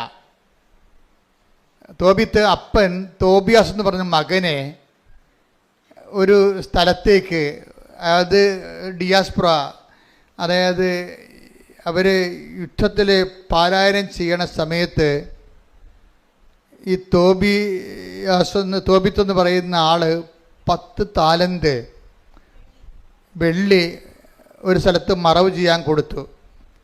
തിരിച്ചു വരുമ്പോൾ വാങ്ങിക്കാമെന്ന്. അപ്പം അത് വാങ്ങിക്കാൻ വിടുന്ന രംഗങ്ങളാണ് ഈ തോബിത്തിൻ്റെ പുസ്തകത്തിലുള്ളത്. മനോഹരമായൊരു പുസ്തകമാണ്, നിങ്ങൾ വായിക്കണേ. അതൊരു കവനൻ്റ് ലൈഫിൻ്റെ നിമ്നോന്നതങ്ങളും ഉഷ്ണ വസന്ത ശീതോഷ്ണ കാലാവസ്ഥകളും എല്ലാം കറക്റ്റായിട്ട് കാണിക്കുന്ന, അതായത് ഉടമ്പടി ജീവിതത്തിൻ്റെ എല്ലാ കാലാവസ്ഥയും ഒരുമിച്ച് കൈകാര്യം ചെയ്യുന്നൊരു പുസ്തകമാണ് തോബിത്തിൻ്റെ പുസ്തകം. ഞാനത് ഉടമ്പടി പുസ്തകമാണെന്ന് പറയാൻ കാര്യം, തോബിത്തിൻ്റെ പുസ്തകം ഉടമ്പടി പുസ്തകമാണെന്ന് പറയാൻ കാര്യം അതിൻ്റെ 14:9 വായിച്ചോളൂ. നിനക്ക് ശുഭം ഭവിക്കാൻ, എന്നിട്ട് പറഞ്ഞ നിനക്ക് ശുഭം ഭവിക്കാൻ നിയമവും പ്രമാണങ്ങളും പാലിക്കുകയും നീതിയോടും കരുണയോടും കൂടെ വർത്തിക്കുകയും ചെയ്യുക. അപ്പൊ പെരുമാറ്റം ഒരു പ്രധാനപ്പെട്ട ഘടകമാണ് എൻ്റെ അത്. ഈ ഡ്രൈ കവനന്റ് എന്ന് പറഞ്ഞ കാര്യം, നിങ്ങളിങ്ങനെ പത്രം കൊടുത്ത് കുറേ രോഗികളെയും പോയി കണ്ടേച്ചും ഇപ്പം പെരുമാറ്റത്തിൽ അത് വന്നില്ല എന്നുണ്ടെങ്കിൽ ഇത് ഡ്രൈ കവനൻ്റ് ആയിപ്പോവും. പെരുമാറ്റത്തിൽ അത് വരണമെന്നുണ്ടെങ്കിൽ എന്താണ് നിങ്ങൾ നയിക്കേണ്ടത്? ദൈവസ്നേഹമായിരിക്കണം. സ്നേഹമാണ് വായിച്ചോളൂ, അതാണ് സ്നേഹമാണ് ഈ കരുണയുടെ അടിസ്ഥാനം എന്ന് പറയുന്നത്. നമ്മൾ ദൈവസ്നേഹം വളരുമ്പോഴാണ് ശരിക്കും പറഞ്ഞാൽ സ്നേഹത്തിൻ്റെ ഫലങ്ങളായിട്ടാണ് കരുണ.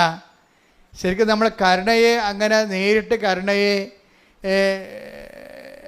നമ്മൾ അഡ്രസ്സ് ചെയ്തിട്ട് കഥയില്ല.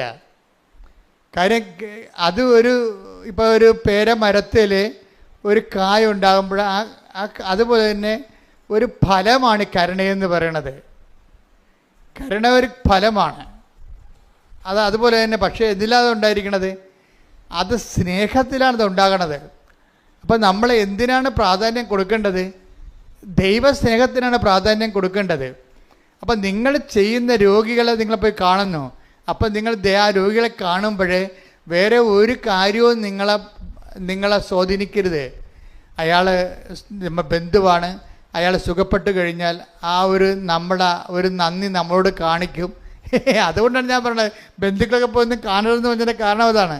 നിങ്ങൾക്ക് പ്രൈവറ്റ് അജണ്ടകളുണ്ട് നിങ്ങളുടെ പല പ്രവർത്തനങ്ങളിൽ, അത് ഡ്രൈ കവനൻ്റെ ഭാഗമാണ്. അതായത് നമ്മളെ സഹായിക്കുന്നവർ നമ്മളെ ഈ ജന്മത്തിൽ നമ്മളവരെ കാണുന്നില്ലെന്ന് തന്നെ വിചാരിക്കണം. കാര്യം എന്താണ്? അവരല്ല നമ്മളുടെ റെഫറൻസ് പോയിൻ്റ്. ആരാണ്? ദൈവസ്നേഹമാണ്, ദൈവമാണ് എൻ്റെ വിഷയം. അവരും നമ്മളുമായിട്ട് യാതൊരു ബന്ധവുമില്ല. ശരിക്കും പറഞ്ഞാൽ നിങ്ങൾ പലപ്പോഴും ചെയ്യണമെന്ന് വെച്ച് കഴിഞ്ഞാൽ നിങ്ങൾക്ക് പറ്റുന്ന രീതിയിലേക്ക് കവനൻ്റ് നിങ്ങൾ ഈ ചില പക്ഷികളുടെ വീട്ടിൽ വളർത്താൻ ഉദ്ദേശിക്കുന്ന പക്ഷികളെ നമ്മൾ ചിറക് മുറിക്കത്തില്ലേ, അതുപോലെ നിങ്ങളുടെ കൺട്രോളിൽ കൊണ്ടുവരാൻ വേണ്ടി ഉടമ്പടിയെ നിങ്ങളുടെ കൺട്രോളിൽ കൊണ്ടുവരാൻ വേണ്ടി നിങ്ങളുടെ രീതി അനുസരിച്ച് എൻ്റെ ചിറക് മുറിച്ച് കളയും. അതുകൊണ്ടാണ് നിങ്ങൾക്ക് വലിയ ഈ ചിറക് മുറിച്ച പക്ഷി അധികം പറക്കത്തില്ലല്ല. പറക്കേണ്ട പക്ഷി തത്തിക്കളിക്കേ. നിങ്ങളുടെ പല ഉടമ്പടിയും തത്തിക്കളിക്കുന്നതിൻ്റെ കാരണം നിങ്ങളതിൻ്റെ ചിറക് മുറിച്ചിട്ടിരിക്കുകയാണ്. ചിറകെന്താ മുറിച്ചിരിക്കുന്നതിൻ്റെ കാരണം വെച്ച് കഴിഞ്ഞാൽ നിങ്ങൾ ദൈവത്തെ ഇത് മുഴുവൻ അവൻ പറയണ പോലെ ചൊല്ലുകയല്ലേ, ചെയ്യുകയല്ലേ. ചെയ്യുന്ന കാര്യത്തിൽ നല്ല കടുത്ത ദൈവസ്നേഹം ഉണ്ടാകണം. പ്രാർത്ഥിക്കുക, കർത്താവായ ദൈവമേ കടുത്ത ദൈവസ്നേഹത്തോടെ ഉടമ്പടി ജീവിക്കുവാൻ എനിക്ക് പ്രത്യേക അഭിഷേകം നൽകണമേ. ഈ ദൈവസ്നേഹത്തിന്റെ കാര്യം പറയുമ്പോൾ എപ്പോഴും നമ്മൾ ശ്രദ്ധിക്കേണ്ട ഒരു കാര്യം എന്ന് വെച്ച് പറഞ്ഞാൽ, അതായത് നമ്മൾ ഈ കൈ കൊടുത്തിരിക്കുന്ന കക്ഷി ഒന്നും മുതലാകാത്ത കക്ഷിയാണ്. അതെപ്പോഴും നമ്മൾ മനസ്സിലാക്കണം. ദൈവമായിട്ടുള്ള ഇടപാടായത് കാരണം ദൈവത്തിനാണെങ്കിൽ ഒന്നും മുതലാകത്തില്ല. നമ്മൾ തലകുത്തി നിന്നാലും ദൈവം അത് സാധാരണ കാര്യമേ ഉള്ളതെന്ന് പറഞ്ഞിട്ട് എഴുതി തള്ളിക്കളയും. ഇത് ഭയങ്കര സീരിയസ് കാര്യത്തിൽ ദൈവം ഇതിൻ്റെ അകത്ത് ഇൻവെസ്റ്റ് ചെയ്തിരിക്കുന്നത് ഭയങ്കര ഇൻവെസ്റ്റ്മെൻ്റാണ്. എന്താണ്? തൻ്റെ ഏകജാതിനെ നൽകാൻ തക്കവിധം ദൈവം അത്രമാത്രം. യോഹന്നാൻ 3:16 എന്തെന്നാൽ പറഞ്ഞ എന്തെന്നാൽ അവനിൽ വിശ്വസിക്കുന്ന ഏവനും നശിച്ചു പോകാതെ നിത്യജീവൻ പ്രാപിക്കുന്നതിന് വേണ്ടി തന്റെ ഏകജാതനെ നൽകാൻ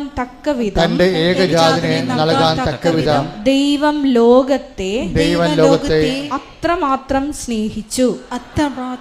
ഇതാണ് റേഞ്ച് ഓഫ് ലവ് എന്ന് പറഞ്ഞത്. ദൈവത്തിന്റെ റേഞ്ച് അതാണ്. ദൈവം ഇതിൻ്റെ തിനി ഒന്നും ദൈവത്തിൻ്റെ കയ്യിലില്ലാത്ത രീതിയിലാണ് ദൈവം സ്പെൻഡ് ചെയ്തിരിക്കുന്നത്. തൻ്റെ കയ്യിലുണ്ടായിരുന്ന ഏറ്റവും വലിയ സ്വത്ത് നിധി എന്താണ്? തൻ്റെ ഏകജാതനാണ്. ആ തൻ്റെ ഏകജാതൻ സ്നേഹിച്ചതാണ് കുരിശ്. കുരിശിലെ ബലിയും പാപത്തിന് പരിഹാരവും നമ്മളുടെ നിത്യതയ്ക്കുള്ള നമ്മുടെ വീണ്ടെടുപ്പും. ഈ ഒരു കോൺസെപ്റ്റ് നമ്മളെ എപ്പോഴും തലച്ചോറിനെ ഇങ്ങനെ തീ കത്തിക്കണം. എന്താണ്? ദൈവം തൻ്റെ ഏകജാതനെ പറഞ്ഞേ ദൈവം തന്റെ ഏകജാതനെ നൽകാൻ തക്കവിധം എന്നെ സ്നേഹിച്ചു. അതിനാൽ ഞാനും എല്ലാത്തിനേക്കാൾ ഉപരിയായി ദൈവത്തിന് വേണ്ടി ദൈവത്തെ സ്നേഹിക്കുകയും ദൈവത്തിന് വേണ്ടി ജീവിക്കുകയും ചെയ്യണം. കർത്താവേ, ഉടമ്പടി എടുത്ത് അതിനായി പരിശ്രമിക്കുന്ന എന്റെ മേൽ അങ്ങയുടെ അനവധിയായ വാത്സല്യത്തെ നിറക്കണമേ. സ്തുതിക്കട്ടെ. ഹല്ലേലൂയ, ഹല്ലേലൂയ, ഹല്ലേലൂയ, ഹല്ലേലൂയ. മഹത്വം, ആരാധന. ഞാൻ ഉദ്ദേശിക്കുന്നത് ഇതാണ്. ഉടമ്പടി ഒരു പെർഫെക്റ്റ് ഫോർമുലയാണ്. പക്ഷെ എൻ്റെ മക്കളത് കറക്റ്റായിട്ടാണ് അത് ചെയ്യണത്. ഞാൻ പറയുന്ന വോളി ഓഫ് ലവ് അത്രയും കടുത്ത ദൈവത്തിന് നമ്മളെ സംശയിക്കാൻ പറ്റാത്ത അത്രയും ദൈവത്തിന് നമ്മളെ കാണുമ്പോൾ ഒരു സന്തോഷം തോന്നണം. അത്രയും ദൈവസ്നേഹത്തോടെയാണ് എൻ്റെ മക്കളെ ചെയ്യണമെന്നുണ്ടെങ്കിൽ ഇപ്പം തന്നെ ഈ മത്സ്യത്തിൻ്റെ കാര്യം കണ്ട, ഇത് അപ്രതീക്ഷിതമായി വന്നതാണ്. 70 കിലോ തൂക്കമുള്ള തോബിയാസിനെ പിടിക്കാൻ 100 കിലോ തൂക്കമുള്ള മത്സ്യം വായും പൊളിച്ച് നിൽക്കുകയാണ്. അപ്പോൾ ഉടനെ ഈ തോബിയാസ് കരക്ക് നോക്കി പേടിച്ച് നോക്കുമ്പോൾ പറയും അവനൊക്കെ പിടിക്കാൻ പറയും. ഉടനെ ഈ വലിയ മത്സ്യത്തെ പിടിക്കാനുള്ള ശക്തി ഈ തോബിയാസിന് കിട്ടും. അതിൻ്റെ അർത്ഥം വെച്ചാൽ ഉടമ്പടി കാലത്ത് നിനക്കൊരു പ്രശ്നം ഉണ്ടായാൽ അതിൻ്റെ അർത്ഥം ആ പ്രശ്നത്തെ തരണം ചെയ്യാനുള്ള ശക്തി കർത്താവ് നിനക്ക് തന്നുവന്ന് നിന്നെ ബോധ്യപ്പെടുത്താനാണ്. കൈയടിക്കേണ്ട ശ്രുതികളെ. മത്സ്യത്തെ പിടിച്ച് കരം കിട്ടപ്പോഴും ദൂതനോട് ചോദിച്ചു ഇനി എന്താ ചെയ്യേണ്ടത്? അപ്പോൾ ദൂതൻ പറഞ്ഞു എൻ്റെ ചങ്കം കരലും പറിക്കണം, അത് സൂക്ഷിച്ച് വെക്കണം, അതുകൊണ്ട് നമുക്ക് പണിയുണ്ട്. അപ്പോൾ ഓരോ വിഷയത്തെക്കുറിച്ചും ആ വിഷയത്തിൽ പങ്കെടുക്കുന്ന വ്യക്തികളെക്കുറിച്ചും ഒക്കെ നാളെ കാലങ്ങളിൽ ദൈവം നിനക്ക് ഗുണം ചെയ്യും. ഒരു പക്ഷേ ഇന്ന് നിന്നെ എതിർക്കുന്ന വ്യക്തികളാകാം. ഒരിക്കലേ ഞാനേ ഈ ചവിട്ടുനാടക വിജ്ഞാനകോശം എഴുതി. അത് ഞാൻ എൻ്റെ 89 കർത്താവ് ഈ ആധ്യാത്മിക ശുശ്രൂഷ തന്നപ്പോൾ അതിന് കൂടെ തന്നതാണ് സഭയുടെ മിഷണറി കലകളെ പുനർജീവിപ്പിക്കുക. മിഷണറി കലകളാണ് ചവിട്ടുനാടകം, പുത്തമ്പാന, അമ്മാനം, ദേവാസ്, വെളിപ്പിച്ചപ്പാട്ട്, അണ്ണായിപ്പാട്ട്, അങ്ങനെ കുറേ ഉണ്ട്. 9 കലകളുണ്ട്. അതെല്ലാം മൺമറഞ്ഞ് പോയിക്കൊണ്ടിരിക്കുകയാണ്. അതിനെ പുനർജീവിപ്പിക്കാൻ പറഞ്ഞു. ഞാൻ പിന്നെ എനിക്ക് സമയം കിട്ടുമ്പോൾ ആധ്യാത്മിക ശുശ്രൂഷ കഴിഞ്ഞാൽ പിന്നെ ഞാൻ അതിൻ്റെ ഗവേഷണങ്ങൾ, പഠനങ്ങൾ, അവതരണങ്ങൾ, അതുപോലെ തന്നെ കളരികൾ സ്വരൂപിക്കുക, അവരെ പഠിപ്പിക്കാനുള്ള സംവിധാനം ഉണ്ടാക്കുക. അപ്പോൾ അത് നല്ല ശരിക്കും അമ്മ ഓരോരോ കാലങ്ങളിലും ഹെൽപ്പ് ചെയ്യും. അവസാനം എനിക്ക് കേന്ദ്ര ഗവൺമെൻറ് ഞാൻ പ്രോജക്റ്റ് അയച്ചപ്പോൾ അവരത് അക്സെപ്റ്റ് ചെയ്തിട്ട് കേരളത്തിൽ 2 പേർക്ക് മാത്രം കൊടുക്കുക സീനിയർ ഫെലോഷിപ്പ് തന്ന സെൻട്രൽ ഗവൺമെൻറ്. അത് അന്നത്തെ കാലത്ത് അതെനിക്ക് കിട്ടിയിരിക്കുന്നത് 2008 മറ്റെയാണ്. 2008 എനിക്ക് 3 ലക്ഷം രൂപയാണ് തന്നത് സെൻട്രൽ ഗവൺമെൻറ് ഞാൻ ചെയ്ത വർക്ക് എന്തിനാണ്? ചവിട്ടുനാടക വിജ്ഞാനകോശം. അത് ആ വർക്ക് തീർന്ന എപ്പോഴാണ്? 5 കൊല്ലം കഴിഞ്ഞപ്പോൾ 2013 ആ വർക്ക് തീർന്ന. ആ വർക്ക് തീർന്നപ്പോൾ ഇത് പ്രസിദ്ധീകരിക്കണ്ടേ?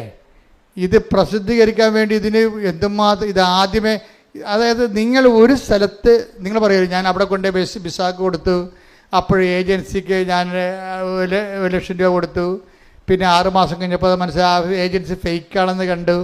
അത് ഉടനെ ഞാൻ കാശ് തിരിച്ചു ചോദിച്ചു, അവർ കുറച്ച് കാശ് തന്നു, പിന്നെ അവർ വിളിച്ചിട്ട് എടുക്കണില്ല. ഇങ്ങനെ നിങ്ങളുടെ കഥ ഇല്ലേ? ആ കഥ പോലെ തന്നെ ഇതുപോലെ ഓരോ സംഭവങ്ങളും നമ്മുടെ ജീവിതം നടത്തുമ്പോൾ ദൈവം ഉദ്ദേശിക്കുന്നത് ഈ മത്സ്യത്തെ കൊല്ലാനുള്ള ബലം നീ പ്രാപിക്കാൻ വേണ്ടി, പ്രാർത്ഥിക്കാൻ വേണ്ടി സ്കീംസ് തരികയാണ്. എപ്പോഴും ഓർത്തേനെ, പ്രാർത്ഥിക്കാനുള്ള സ്കീംസാണിത്. എല്ലാ കാര്യവും വിജയിക്കരുത്. എല്ലാ കാര്യവും വിജയിച്ചാൽ ദൈവത്തിൻ്റെ പദ്ധതി വിജയിക്കത്തില്ല. എല്ലാ കാര്യവും വിജയിച്ചാൽ നിൻ്റെ പദ്ധതി വിജയിക്കും. പക്ഷെ ദൈവത്തിൻ്റെ പദ്ധതി അതല്ല, നിന്നെ ബലമാക്കുകയാണ്. നിന്നെ എന്താണ് അവസാനം ഫിലിപ്പിയർ 4:13 പറഞ്ഞ എന്താണ്? എന്നെ ശക്തനാക്കുന്നതിലൂടെ എന്ന് പറഞ്ഞ് ഫിലിപ്പിയർ 4:13 എന്നെ ശക്തനാക്കുന്നവനിലൂടെ എല്ലാം ചെയ്യാൻ എനിക്ക് സാധിക്കും. അപ്പോൾ ദൈവത്തിൻ്റെ ഉദ്ദേശം കുറച്ച് കാര്യം നമ്മൾ ചെയ്യാന്നുള്ളതല്ല. ഇപ്പം നമ്മൾ പാർട്ടിയെ ആശ്രയിച്ച് കഴിഞ്ഞാൽ ആ കുറച്ച് കാര്യങ്ങൾ നടക്കും അല്ലേ? അത് കുറച്ച് 5 കൊല്ലം കഴിയുമ്പോൾ അവിടെ ഭരണം മാറുകയും ചെയ്യും. അപ്പോൾ ഈ ലോകത്തിൻ്റെ ആൾക്കാർ ഇപ്പോൾ പൊന്ന്, പണം, അതുപോലെ തന്നെ ഓരോ സംഭവങ്ങളൊക്കെ നമ്മൾ ആശ്രയം വെക്കുമ്പോൾ എല്ലാം നമുക്ക് കിട്ടത്തില്ല. അതെപ്പോഴും അതുകൊണ്ട് ബൈബിൾ എപ്പോഴും കറക്റ്റ് സ്പോട്ടിൽ നമ്മൾ നയിക്കത്തുള്ളൂ. എന്താണ് ഫിലിപ്പിയർ 4:13 എന്താ പറയണത്? എന്നെ ശക്തനാക്കുന്നതിലൂടെ എനിക്കെല്ലാം ചെയ്യാൻ പറഞ്ഞോളൂ, വായിച്ചോളൂ. സാധിക്കും. അതായത് ദൈവത്തിൽ ആശ്രയം വെച്ചാൽ മാത്രമേ നമുക്ക് എല്ലാം ചെയ്യാൻ പറ്റത്തുള്ളൂ, ഇല്ലേ? അല്ലെങ്കിൽ നമ്മൾ ഒരു പിന്നി മേടിക്കാൻ ഒരു കടയിൽ പോയി, അപ്പോൾ അവിടെ പിണ്ണാക്ക് മേടിക്കാൻ പാലം കയറി അപ്പുറത്തെ കടയിൽ പോയി, ഇങ്ങനെ പലയിടത്ത് നടക്കേണ്ടി വരും. അപ്പോഴും സൂപ്പർ മാർക്കറ്റിൽ കയറുകയാണെങ്കിൽ എല്ലാ സാധനവും അവിടെ ഉണ്ട്. ഇതുപോലെ നമ്മളെ ശക്തീകരിക്കുക എന്ന് പറയുന്ന പോലെ ദൈവത്തിൽ ആശ്രയിക്കുമ്പോൾ നമ്മുടെ ജീവിതത്തിൻ്റെ എല്ലാ മേഖലകളിലുമാണ് ദൈവത്തിൽ ആശ്രയിക്കേണ്ടതെന്നാണ് എൻ്റെ അർത്ഥം. അല്ലാതെ നിങ്ങൾക്ക് പറ്റുന്ന അബദ്ധം, ചില കാര്യങ്ങൾക്ക് ദൈവത്തിൽ ആശ്രയിക്കും, ചില കാര്യങ്ങൾക്ക് നിങ്ങളുടെ ആങ്ങളെ വിളിച്ച് പറയും, അവിടെ സംഭവം തെണ്ടും. അതാണ് പ്രശ്നം. ആങ്ങളൊക്കെ കുറച്ച് ഗുണ്ടാപ്പണിയൊക്കെ ഉള്ളതാണ്, കുറച്ച് കഞ്ചാവ് ബിസിനസ്സൊക്കെ ഉള്ളതാണ്. അമ്മായിയമ്മയുടെ പോരിന് ചില അമ്മായിയമ്മമാരുടെ മേൽമക്കൾ പറഞ്ഞിട്ടില്ലേ, എൻ്റെ ആങ്ങളൊക്കെ നിങ്ങളെ കൊട്ടേഷൻ കൊടുക്കുന്നു പറഞ്ഞിട്ടില്ലേ? ഒരു ദിവസം പത്രത്തെ വന്നാണ് അമ്മായിയമ്മ മരുമകനും അടുക്കള പോര്. അപ്പോൾ ജയിക്കാൻ വേണ്ടി അമ്മായിയമ്മ ഒതുക്കാൻ വേണ്ടി പറഞ്ഞാണ്, എൻ്റെ ആങ്ങളാരാണെന്ന് അറിയാമല്ല, കൊട്ടേഷനാണ്, നിങ്ങളെ ഞാൻ കൊട്ടേഷൻ കൊടുക്കുമെന്ന് പറയും. ആരും നിങ്ങളുടെ മകനെ കൊടുക്കുമെന്ന് പറയും. അനിയനുണ്ടേ ഭർത്താവിന്, അവൾ കൊടുക്കാൻ വേണ്ടിയല്ല, ജയിക്കാൻ വേണ്ടി പറഞ്ഞാൽ. പക്ഷേ അധ്യായം ജയിക്കാൻ വേണ്ടി പോലും അങ്ങനെ ലോകത്തിൻ്റെ ശക്തികളെ നിങ്ങളുടെ അവലംബം വെക്കരുത്. എപ്പോഴും നമ്മൾ ശ്രദ്ധിക്കണം. ഉടമ്പടി എടുക്കുമ്പോൾ, ഉടമ്പടി എന്ന് പറഞ്ഞാൽ ഒരു എന്തെങ്കിലും കൊണ്ടുവന്ന് ഇവിടെ കെട്ടിത്താത്തുന്ന വിഷയമല്ല, ഒരു ജീവിത രീതിയാണ്.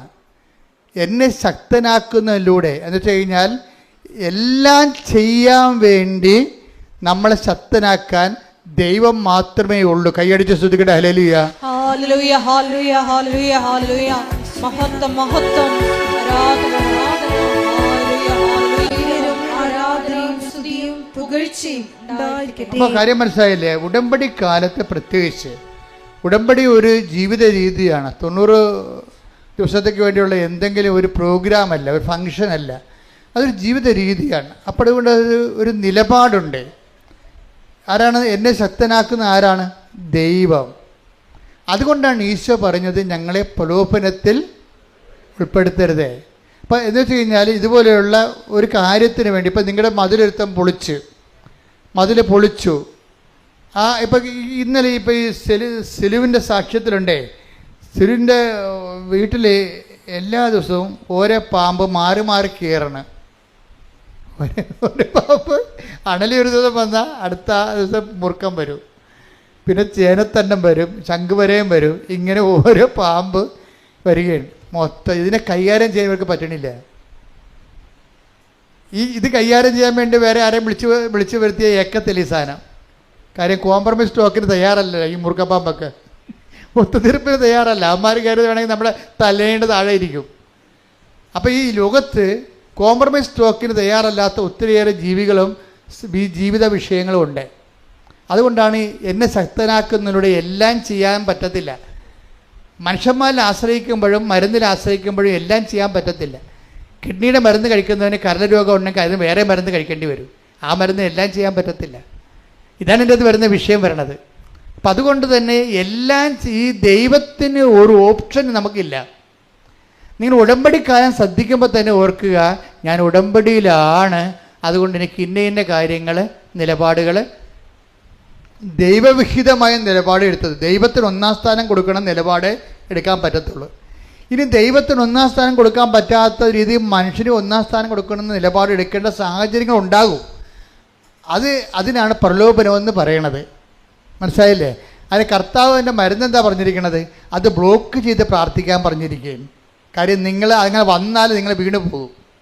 അതുകൊണ്ട് ഇങ്ങനെ ദൈവത്തിനേക്കാൾ വലിയ ഒരു സംവിധാനത്തിൽ നമ്മൾ ആശ്രയിക്കുന്ന എന്ന്, ദൈവത്തെക്കാൾ വലിയ സംവിധാനമാണെന്ന് മിഥ്യാധാരണയിൽ നമ്മൾ മനുഷ്യന്മാരിൽ ആശ്രയിക്കാതിരിക്കാൻ വേണ്ടിയാണ് ദൈവം അങ്ങനെ പറഞ്ഞിരിക്കുന്നത്. അതുകൊണ്ട് എന്താണ്? പ്രലോഭനങ്ങളിൽ ഉൾപ്പെടുത്തരുത്. നമ്മളത് സെക്സായിട്ട് മനസ്സിലാക്കി. സെക്സ് അല്ല പ്രശ്നം. പക്ഷേ എന്താ പ്രശ്നം എന്താണെന്ന് വെച്ച് കഴിഞ്ഞാൽ, ദൈവത്തെക്കാൾ നിൻ്റെ കർത്താവ് ദൈവം ഞാനാകുന്നു എന്ന് പറഞ്ഞാൽ ആദ്യമേ അവിടെ നിന്നാണ് ഈ പ്രലോഭനം സ്റ്റാർട്ട് ചെയ്യണത്. ഞാനല്ലാതെ മറ്റൊരു ദൈവം നിനക്ക് ഉണ്ടാവരുത്. ദൈവത്തിൻ്റെ സ്ഥാനത്ത് നമ്മൾ സ്വർണം ചിലപ്പോൾ ദൈവമായിട്ട് വരും. ദൈവം ഇപ്പോൾ ഒരു സ്വർണം നമുക്ക് വാങ്ങിച്ചിട്ട് തരണില്ല അവർ. അപ്പം ഞാൻ കഴിഞ്ഞ ആഴ്ച പറഞ്ഞതാണ് നിങ്ങളോട്, വായ്പ വാങ്ങിച്ചതാണ്. പക്ഷേ അവർ വിറ്റ് മാറ്റി, അവർ തന്നില്ല. അവരോട് വിളിച്ച് പറഞ്ഞ് അപ്പോൾ അവർ ചോദിക്കണത് എന്താ വെച്ച് കഴിഞ്ഞാൽ, ചില ആൾക്കാർക്ക് ഭയങ്കര അഹങ്കാരം ഉണ്ടല്ലോ, അവരെ കയ്യിൽ നിന്ന് കുഴപ്പം സംഭവിച്ചു. പക്ഷേ ഇപ്പോൾ അവർ പറഞ്ഞത് എന്താണെന്നറിയാമോ? മേടിക്കാമെങ്കിൽ മേടിക്കാനാണ് പറയണത്. നമ്മളൊക്കെ എന്ത് സ്വർണ്ണം അരിയും തിന്ന് ആശ്വാസത്തിനെ കടിച്ച് എന്നിട്ടും പട്ടിക്ക് മുറിവുറപ്പ് എന്ന് പറഞ്ഞ പോലെ നമ്മൾ വരുന്ന അനുഭവങ്ങൾ ആ തരവാണ്. അപ്പോൾ ഇങ്ങനെയുള്ള അനുഭവങ്ങളുടെ വരുമ്പോൾ നമ്മളെന്ത് ചെയ്യും? അപ്പോഴും ഞാൻ ഉടമ്പടി എടുത്തിരിക്കണത് കൊണ്ടാണ് ഈ 90 ദിവസം കഴിയട്ടെ, നിൻ്റെ കൈയും കാലും ഞാൻ വിട്ടു എന്ന് പറയും. അതാണ് പ്രശ്നം. അവിടെയുടെ പ്രശ്നം. ഇതാണ് പ്രലോഭനം എന്ന് പറയണത്. പറഞ്ഞ മനസ്സിലായില്ലേ? നിങ്ങളിങ്ങനെ 90 ദിവസം കഴിയുമ്പോൾ കൈയും കാലും വിട്ടുമെന്ന് ദൈവത്തിന് അറിയാം. അതുകൊണ്ട് ഉടമ്പടി ഇപ്പം തന്നെ നിരക്കാൻ തുടങ്ങിയിരിക്കണത്. നിങ്ങൾ ആരാണെന്നറിയാവില്ല, മനുഷ്യനിലുള്ളത് എന്താണെന്ന് അവനെ അറിയാവുന്ന. അതാണ് വിഷയം. 2:24 എടുത്തേ. ശ്രുതികട ഹല്ലേലൂയ. യോഹന്നാൻ ശ്രുതികട ഹല്ലേലൂയ. യോഹന്നാൻ 2:24. യേശുവാകട്ടെ അവരെ വിശ്വസിച്ചില്ല, കാരണം അവൻ അവരെയെല്ലാം അറിഞ്ഞിരുന്നു. 25. മനുഷ്യനെ പറ്റി ആരുടെയും സാക്ഷ്യം അവന് ആവശ്യമായിരുന്നില്ല. മനുഷ്യനിലുള്ളത് എന്താണെന്ന് അവൻ വ്യക്തമായി അറിഞ്ഞിരുന്നു. അതാ പറയാം, വൃത്തിയായിട്ടും വ്യക്തമായിട്ടും അറിയാം. അതുകൊണ്ടാണ് ഉടമ്പടി ലാഗ് ചെയ്യാൻ കാര്യത. നിങ്ങൾ എന്ത് ഉരുപ്പടിയാണെന്നുള്ളതിനെക്കുറിച്ച്, കാതലാണോ വെള്ളയാണെന്നുള്ളത് അറിയാൻ പറ്റും. മരം വിൽക്കുന്ന ആൾക്കാർ വരത്തില്ലേ? അപ്പോൾ അവർ നമ്മൾ ആഞ്ഞിലേക്ക് കാണിക്കുമ്പോൾ പറയും, എൻ്റെ ചേച്ചി ഇത് ഒന്നും കിട്ടത്തില്ല, ഞാൻ 14,000 രൂപ തന്നെ ഞാൻ കൂടുതലാണ് പറഞ്ഞത്, ഇത് മുഴുവൻ വെള്ളയാണെന്ന് പറയും. ചിലപ്പോൾ കള്ളത്തരായിരിക്കും അത് പറയണതേ, നമുക്കിപ്പോൾ അത് ലാഭത്തിൽ കിട്ടാൻ വേണ്ടിയാണ്. പക്ഷേ എന്നാലും ശരി, ഒരു വ്യക്തിയെ കാണുമ്പോൾ ദൈവം കാതലാണോ വെള്ളയാണെന്ന് പറയും. എന്ന് വെച്ച് കഴിഞ്ഞാൽ ഈ കാര്യം കണ്ടു കഴിയുമ്പോൾ നമ്മൾ ആരായിരിക്കും ദൈവത്തിന് അറിയാം. അതുകൊണ്ടാണ് 2:25 പറയണത്. എന്താണ്? മനുഷ്യനുള്ളത് എന്താണെന്ന് അവന് നേരത്തെ അറിയാമായിരുന്നു. അത് സീരിയസ് നിസ്സാര വിഷയമല്ല. അതായത് ഇതുപോലെ ഒരു വിഷയം വന്നു കഴിഞ്ഞാൽ നീ ദൈവത്തെ വിട്ടു നിൽക്കുക. ഇപ്പോൾ കഴിഞ്ഞ ദിവസങ്ങളിൽ ഇവിടെ ഒരു ഗോവയെന്ന് ഒരു സഹോദരി വന്ന, അപ്പോൾ ഞാൻ അവരെ പ്രാർത്ഥിച്ചപ്പോൾ എനിക്കെന്ത് പന്തികേട് തോന്നി, നോട്ട് റൈറ്റ് എന്ന് തോന്നി. അപ്പം ഞാനിവിടെ രണ്ടാമത് ഇവരുടെ ചീട്ടെടുത്ത് കൂട്ടത്തിൽ നിന്ന് എടുത്ത് രണ്ടാമത് പൊക്കിയെടുത്ത് വായിച്ച് നോക്കിയപ്പോൾ പുതിയ ഉടമ്പടിയാണ്. പുതിയ ഉടമ്പടിക്കാർ ചില NRIക്കാരാണെങ്കിൽ ചിലപ്പോൾ എമർജൻസി ആണെങ്കിൽ അവർ 5 കൊല്ലം കഴിഞ്ഞാലേ പിന്നെ വരത്തുള്ളൂ. അവരച്ഛൻ കാണാൻ ചിലപ്പോൾ അവർക്ക് ഈ വിഷയം സീരിയസ് ആണെങ്കിൽ അനുവദിക്കും. പക്ഷേ ഇവർ ഗോവക്കാരത്തെയാണ്. ഇവർ ചെയ്യേണ്ടതെന്ന് വെച്ച് കഴിഞ്ഞാൽ ഒരു ഉടമ്പടി എടുത്തിട്ട് ആ ഉടമ്പടി ജീവിക്കണം. ആദ്യം പോയി ഇവർ കത്തോലിക്കരാണെങ്കിൽ പോയി കുമ്പസാരിക്കണം. ആ ഉടമ്പടി ജീവിച്ചിട്ട് 90-ാം പക്കമാണ് തിരിച്ച് വന്നിട്ട് അവർ കാണാൻ പറ്റണമെങ്കിൽ, അത്യാവശ്യമായിട്ട് കാണണമെങ്കിൽ കാണേണ്ടത്. ഇവരങ്ങനെ ഒന്നുമില്ലാതെ നേരെ ഉടമ്പടി എടുത്തിട്ട് നേരെ. അപ്പം ഞാൻ മാനേജറെ വിളിപ്പിച്ച് പറഞ്ഞു, നിങ്ങൾ അവിടെ ചതിക്കാനിരിക്കണമെന്ന് ചോദിച്ചു. എന്താ പ്രശ്നം? അയാൾ എന്നോട് പറയണത്, 2 ദിവസമായിട്ട് അമ്മയും മകളും ഇവിടെ പുറകെ അടക്കുകയാണ്, അച്ഛനെ കാണണമെന്ന് പറഞ്ഞു. അപ്പോൾ കണ്ടാൽ പറ്റപ്പോൾ എന്താ വിഷയം? അപ്പോൾ ഇവിടെ സൂര്യകടായിട്ട് പുള്ളി ചുറ്റും എടുത്ത് വിടും. അപ്പം ഞാനിവിടെ പിടിച്ചു. എനിക്ക് ആളെ കാണുമ്പോൾ അറിയാൻ പറ്റും പെശകല്ല. ഞാൻ ഈ ചീട്ട് 2ാം വായിച്ച് നോക്കിയപ്പോൾ എന്താ പറ്റുമെന്നറിയാമോ? ഇവരെഴുതി വെച്ചിരിക്കുന്ന കാര്യം, ഇവർ ഭർത്താവുമായിട്ട് പിരിഞ്ഞ് താമസിക്കുകയാണ്. എന്നിട്ട് ഇപ്പോൾ 19 കൊല്ലം കഴിഞ്ഞ് അവിടെ മകൻ അവരുടെ ഭർത്താവിൻ്റെ കൂടെയാണ്. അപ്പോൾ ആ മകനെ തിരിച്ചു കിട്ടാൻ വേണ്ടിയാണ് ഉടമ്പടി എടുത്തിരിക്കുന്നത്. എനിക്ക് തോന്നുന്നത് കിട്ടുമെന്ന്. കാര്യം അതിന് കുറേ ചടവ് നിവർത്താനുണ്ട്. കാര്യം ഒന്നാമത്തെ കാര്യം, ആരാണ് ആദ്യം പിരിഞ്ഞതെന്ന് അറിയണം. ഇവളാണ് ഇട്ടച്ചും പോകുന്നത്, അതാണ് അവനാണ് പോകുന്നതെന്ന്. അവനാണ് ഇവളെ ഉപേക്ഷിച്ചതെങ്കിൽ തീർച്ചയായിട്ടും നമുക്ക് പ്രാർത്ഥിക്കുമ്പോൾ കർത്താവ് നീതിയുടെ പക്ഷം നിൽക്കും. ഒരു നീതിപക്ഷം ഉണ്ടല്ലോ. നമ്മളുള്ള പ്രകൃതമെല്ലാം കാണിച്ചു കൂട്ടത്തിൽ ഇവിടെ ഉടമ്പടി എടുക്കുമ്പോൾ എല്ലാം ഉരുത്തി കണ്ട് വായിലോട്ട് വിഴുങ്ങി തരുന്ന നമ്മൾ ആനയ്ക്ക് നമ്മൾ പട്ട കൊടുക്കുമെന്നാണ് വിചാരിക്കണത്. നടക്കത്തില്ല, ഒറ്റ നടക്ക് പോകത്തില്ല. ഒന്നാമത്തെ എനിക്ക് അവരോട് സംസാരിക്കാൻ നല്ല തിരക്കായിപ്പോയി, അല്ലെങ്കിൽ ഞാൻ അവരോട് ശരിക്കും സംസാരിച്ചു തരാം. എന്താ കാര്യം വെച്ച് കഴിഞ്ഞാൽ, ആ വിഷയം ആദ്യം ചെയ്യേണ്ടത് എന്താണ്? ആര് പറഞ്ഞിട്ടാണ് നീ കൂദാശ ബന്ധം പിരിഞ്ഞത്? നിന്നെ ഉപേക്ഷിച്ചതാണെങ്കിൽ ഓക്കെ, ദൈവത്തെ അറിയാൻ പാലാത്തവർ അങ്ങനെ പല കാര്യം ചെയ്യും. ദൈവത്തെ അറിഞ്ഞിട്ടും അറിയാൻ പാലാതെ നടിച്ചുകൊണ്ട് നിൻ്റെ സൗകര്യത്തിന് വേണ്ടി നീ കൊച്ചിനെ, ആ പെങ്കൊച്ചിനെയും വിളിച്ചുകൊണ്ട് അവളെ പോകുന്നേ നേരത്തെ. ഇപ്പം 19 വയസ്സിലെ ആൺകൊച്ചിനെ കൂടി വീട്ടിൽ നിർത്തി വേല എടുപ്പിക്കാൻ വേണ്ടി വിളിക്കുകയാണ്. കുറച്ച് കഴിഞ്ഞപ്പോഴാണ് ഒരു അരിശം കൊണ്ട് ആറ്റിച്ചാടുന്നവരെ വേറെ പല അരിശം എടുത്താൽ പിന്നെ അവിടെ പോകാൻ പറ്റത്തില്ല. ഇപ്പോഴെന്ത് 19 വയസ്സിൽ ആ പയ്യനെ കിട്ടണമെന്ന് പറയുകയാണ്. അതിനകത്ത് നീതി ഉണ്ടോ എന്ന് അറിയത്തില്ല. അവനാണ് ഇവളെ ഉപേക്ഷിച്ചെന്നുണ്ടെങ്കിൽ തീർച്ചയായിട്ടും നമുക്ക് അതിൻ്റെ അകത്തൊരു സ്കോപ്പുണ്ട്. പക്ഷേ അല്ലെങ്കിൽ സ്കോപ്പില്ലെന്ന് വെച്ച് കഴിഞ്ഞാൽ ഇവർ ഏകപക്ഷീയമായിട്ട് ഇറങ്ങിപ്പോകുന്നതാണ്, കൊച്ചിനെയും വിളിച്ചുകൊണ്ട് പോകുന്നതാണെങ്കിൽ സ്കോപ്പില്ല അതിൻ്റെ അകത്ത്. ഇനി ഇവിടെ സ്കോപ്പ് ഉണ്ടായിട്ട് നമ്മൾ എന്തെങ്കിലും തരത്തിൽ അയാൾക്ക് മനസ്സലിഞ്ഞ് ചിലപ്പോൾ ഈ കൊച്ചിനെ അമ്മയ്ക്ക് നിനക്ക് ഇഷ്ടമുള്ള പോകാമെന്ന് അവൻ പറഞ്ഞാൽ പോലും ദൈവത്തിരുസന്നിധിയിൽ ഈ സംഭവം ഇങ്ങനെ കിടക്കും. ദൈവത്തെപ്പോലും മാനിക്കാത്തവരാണ് ഞാൻ എപ്പോഴും നോക്കാറുണ്ട്, ഡൈവേഴ്സ് ചെയ്യുന്ന ആൾക്കാരിൽ ഒരു 50% ദൈവത്തെ മാനിക്കാത്തവരാണ്. ഇതൊരു വിവാദമാക്കേണ്ട കാര്യമില്ല. ഞാൻ 21 വർഷത്തോളം ഈ 89 മുതൽ 2000 ഇപ്പോഴുള്ള 25 വരെ 21 ലക്ഷത്തോളം മനുഷ്യരെ കൗൺസിലാണ് ഇതാകുമ്പോൾ ഞാൻ പറയണത്. ഡൈവേഴ്സ് ചെയ്യാൻ ഉദ്ദേശിച്ചവരെ 50% ദൈവഭയമില്ലാത്തവരാണ്. അവരുടെ അപ്പുറത്തെ കാര്യം നടന്നു പോരണം, അല്ലെങ്കിൽ അവരുടെ സൗകര്യം അനുസരിച്ച് കാര്യങ്ങൾ നടക്കണം. അതിനു വേണ്ടിയാണ്. ഒരിക്കൽ ദൈവത്തെ ഉപേക്ഷിച്ചവർ പിന്നെ എത്ര കടന്ന് മോങ്ങിയാലും ആ ദൈവം നിത്യതയെ വരത്തില്ല, തിരിച്ചു വരത്തില്ല. പള്ളിയിൽ നിന്ന് ചിലപ്പോൾ എന്തെങ്കിലുമൊക്കെ പറഞ്ഞ് നിങ്ങൾക്ക് ചിലപ്പോൾ ഡിസ്പെൻസേഷനൊക്കെ വാങ്ങിച്ച് ചിലപ്പോൾ വേറെ കെട്ടാൻ പറ്റുമായിരിക്കും. പക്ഷേ ദൈവത്തിരുസന്നിധി ആ കണക്കിടപ്പുണ്ട്. കാര്യം എന്താണ്? നീ അന്ന് അമ്മ പറഞ്ഞു, ഇന്നിപ്പോൾ അമ്മ ജീവിച്ചിരിപ്പില്ല, അത് നിന്നെ ചട്ടക്കയറ്റിയ ആൻറ്റിമാരിന്ന് ജീവിച്ചിരിപ്പില്ല, അതിലെല്ലാം ചത്ത് തവള ചാകണ പോലെ ചത്ത് ജീവിതത്തിൽ ഒരു പൊടിയാട് കിടപ്പുണ്ട്. അവരെ നശിപ്പിച്ച ജീവിതമാണ് നിൻ്റെത്. അവർ പറഞ്ഞത് കേട്ടിട്ടാണ്.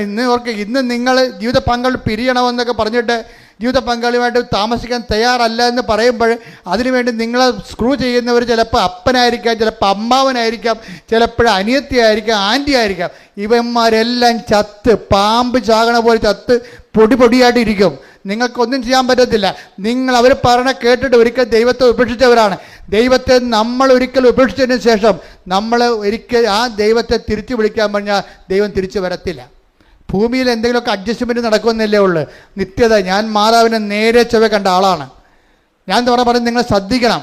കാര്യം ദൈവത്തെക്കുറിച്ച് വ്യക്തമായ അഭിപ്രായമില്ലാത്തവർ, അടയാളമില്ലാത്തവർ, അനുഭവമില്ലാത്ത ആൾക്കാരുണ്ടാക്കിയിട്ടുള്ള ആധ്യാത്മികതയിൽ ചിലപ്പോൾ ഇങ്ങനെ പലതരത്തിലുള്ള കോംപ്രമൈസും ഒത്തുതീർപ്പും ഉണ്ടാകും. പക്ഷെ ഒരു കാര്യം വ്യക്തമാണ്, കൃപാസനത്തിലാണ് ഉടമ്പടി ദൈവം തന്നിട്ടുണ്ടെങ്കിൽ ആ ഉടമ്പടിയുടെ 10,000 ദൈവത്തെ അറിയുന്നുണ്ടെങ്കിൽ ദൈവം വസിക്കുന്ന ഇടത്ത് വന്ന് നിൽക്കുമ്പോൾ നിങ്ങൾ മാനസാന്തരപ്പെടാൻ നിങ്ങൾ ബാധ്യസ്ഥരാണ്.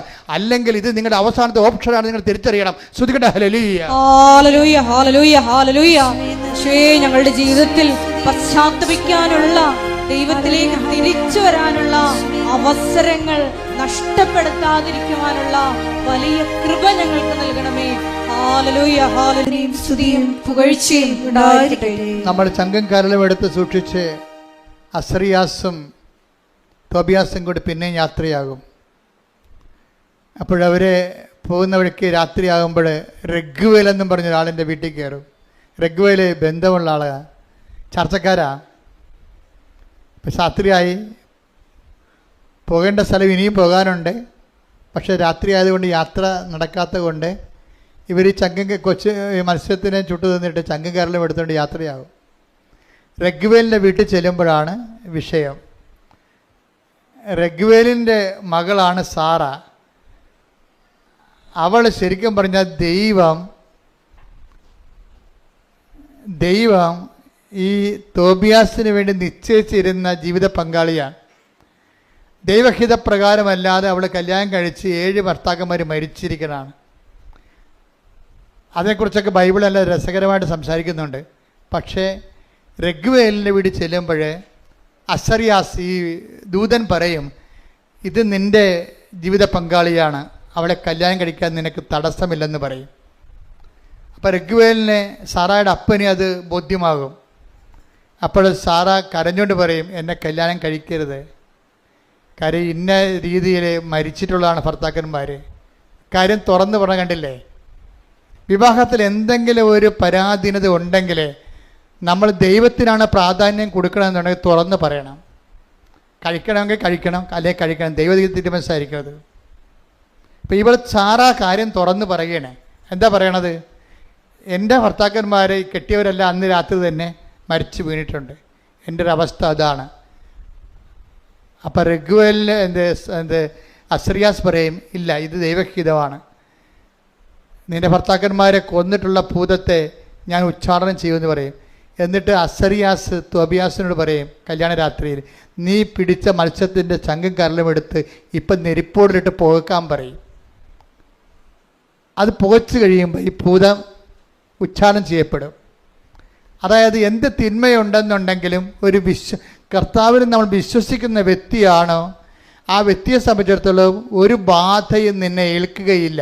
91 സങ്കീർത്തനം 7 തിരുവചനം. സങ്കീർത്തനം 91:7. നിന്റെ പാർശ്വങ്ങളിൽ പറഞ്ഞ നിന്റെ പാർശ്വങ്ങളിൽ ആയിരങ്ങൾ മരിച്ചു വീണേക്കാം, നിന്റെ വലതുവശത്ത് 10,000 എങ്കിലും നിനക്ക് ഒരനർത്ഥവും സംഭവിക്കുകയില്ല.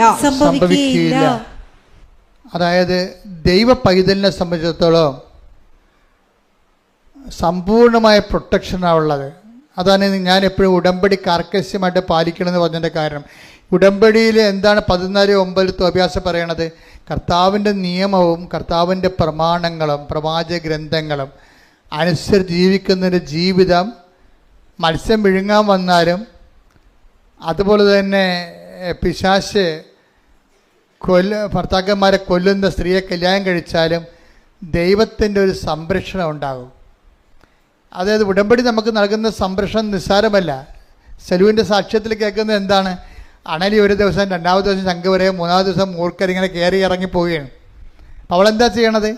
അവളൊന്നും ചെയ്തില്ല. അവൾ ചെയ്തിട്ടിരിക്കണത് കൃപാസനത്തിൽ നിന്ന് മണ്ണെടുത്ത് ഇവിടെ വന്നു വെച്ചു. വർഷങ്ങളായിട്ടുള്ള പാമ്പ് ശല്യമാണേ. മണ്ണെടുത്തിട്ട് എന്ത് ചെയ്ത് ഉടമ്പടി ഉപ്പുമായിട്ട് കലർത്തി അത് സ്വന്തമായിട്ട് ചെയ്യണതാണ്, ആരും പറഞ്ഞു കൊടുക്കണമല്ല. ദൈവ പൈതലിനെ സംബന്ധിച്ചിടത്തോളം ദൈവ പൈതലിന് ദൈവവുമായിട്ട് ജീവിച്ച് കഴിയുമ്പോൾ പരിഹാര മാർഗങ്ങൾ സ്വന്തം മനസ്സിൽ തന്നെ ദൈവം കൊടുക്കും. അവളെന്ത് ചെയ്ത് ആ ഉപ്പ് കൊണ്ടുവന്ന് വെയിലിൽ മുഴുവൻ വിശ്വാസപ്രമാണം ചൊല്ലിയിട്ട് വെയിലിക്ക് മുഴുവൻ ഉപ്പ് തൂളി. കാര്യം അവർക്ക് ആപ്പടെ 5 സെൻറ്റ് സ്ഥലമേ ഉള്ളൂ, ചുറ്റോടിയിട്ടുള്ള കാടാണ്. അത് നാട്ടുകാരുടെ പുരയിടമാണ്. ആ നാട്ടുകാർ ഇവിടുന്ന് ഇവിടെയെങ്കിലും ഇല്ല. അപ്പോൾ അവരുടെ കാട് വെട്ടാനും പറയത്തില്ല. നമ്മളെ കയറി വെട്ടിയാൽ കേസും ആകും. പാമ്പാണെങ്കിൽ പാമ്പിന് പുരയിടത്തെക്കുറിച്ച് ഒരു ഐഡിയയും ഇല്ലാത്ത കാരണം പാമ്പ് ഇതിൻ്റെ പേരിൽ കാട്ടിൽ നിന്ന് കയറണ പോലെ നമ്മുടെ വീട്ടിൽ കയറിക്കൊണ്ടിരിക്കുകയാണ്. എന്തൊരു ഗതികെട്ട ജീവിതമാണെന്ന് നോക്കിയേ. അപ്പോൾ അവൾ ചെയ്തിരിക്കണത് എന്താണ്? അവൾ ഉടമ്പടി ജീവിച്ചിട്ട് മണ്ണ് വാരി കൊണ്ടുപോയിട്ട് ഉപ്പുമായിട്ട് കലർത്തിയിട്ട് വിശ്വാസപ്രമാണം ചൊല്ലിയിട്ട് വെയിൽ 4 അതിരിനും വിശ്വാസപ്രമാണം ചൊല്ലി ഇത് പ്ലേസ് ചെയ്യും. ഇതാണ് വിശ്വാസ പ്രയോഗം എന്ന് പറയണത്. എന്നിട്ട് എന്ത് ചെയ്യും? ഉടമ്പടി തൈലം കൊണ്ടുവന്നിട്ട് ഇരുമ്പ് ഗേറ്റിൻ്റെ ഒരു കുരിശിടും. കർത്താവിൻ്റെ ഭവനമാണിത്, ഇവിടെ പ്രവേശിക്കരുതെന്ന് പറയും. അതാണ് ഒരു ബാധയും നിൻ്റെ ഭവനത്തിൽ പ്രവേശിക്കത്തില്ല. സുലു പറയണത് പിന്നെ 1 കൊല്ലമായി ഇപ്പോൾ ഇന്ന് വരെ ഒരു പാമ്പിനെ പോലും കുടുംബത്തിൽ കണ്ടിട്ടില്ലെന്ന്.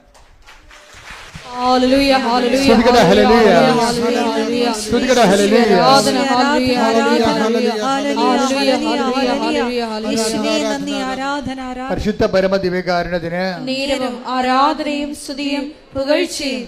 അതായത് ഒരു വ്യക്തി വിശ്വാസത്തെ വളർന്നു കഴിയുമ്പോൾ ഇത്രയും നാൾ കൈകാര്യം ചെയ്യാൻ പാടില്ല വിഷയമൊക്കെ വെറുതെ പുഷ്പം പോലെ കൈകാര്യം ചെയ്യണം. അത് കാര്യം എന്താണ്? ഇവളിപ്പോൾ അതോറിറ്റിയായി, ഉടമ്പടിയുടെ ഒരു ഉടമസ്ഥതയായി. നമ്മൾ ഉണക്ക ഉടമ്പടിയെക്കുറിച്ചും അതുപോലെ തന്നെ ഫ്രഷ് അതിൻ്റെ ഉടമ്പടിയെക്കുറിച്ചൊക്കെ പറയുമ്പോഴും ഉടമ്പടിയുടെ ഒരു ഉടമസ്ഥൻ ഉടമ്പടിയുടെ ഒരു ഉടമസ്ഥ എന്ന് പറയുന്നത് ഒരു സ്റ്റാറ്റസാണ്. ശരിക്കും പറഞ്ഞാൽ ഒരു പദവിയാണ്. എന്താണ് നിൻ്റെ പദവി എന്ന് ചോദിച്ചാൽ ദൈവതിരുസേനയിൽ പറയണം, ഞാൻ ഉടമ്പടിയുടെ ഉടമസ്ഥയാണെന്ന് പറയണം. എന്താ കാര്യം? ഉടമ്പടിയിലൂടെയാണ് ഞാൻ ജീവിക്കണത്. എൻ്റെ ജീവിതത്തെ ഞാൻ സ്നേഹിക്കുന്നതിന് വേണ്ടി ദൈവം തന്നിട്ടുള്ള തെറ്റാത്ത ദൈവികമായ സ്വർഗീയ പദ്ധതിയാണ് ഉടമ്പടി. അതനുസരിച്ചാണ് ഞാൻ എൻ്റെ ജീവിതം ക്രമീകരിക്കുന്നത്. എൻ്റെ നിലപാടുകൾ, എൻ്റെ സ്വഭാവങ്ങൾ, എൻ്റെ പെരുമാറ്റങ്ങൾ എല്ലാം ഉടമ്പടി പ്രകാരമാണ്. അങ്ങനെ ഉടമ്പടി പ്രകാരമായിട്ട് തന്നെയാണ് നീ ജീവിക്കണമെന്നുണ്ടെങ്കിൽ നീ ആരായി മാറും? ഉടമ്പടിയുടെ ഉടമസ്ഥൻ അല്ലെങ്കിൽ ഉടമസ്ഥ. പ്രാർത്ഥിക്കുക, കർത്താവായ ദൈവമേ, കർത്താവായ ദൈവമേ, ഉടമ്പടി എടുക്കുന്ന ഞങ്ങള് ഉടമ്പടി ജീവിതത്തിന്റെ ഉടമസ്ഥരാകാൻ അഭിഷേകം ചെയ്യണമേ. ശ്രുതികട്ടെ.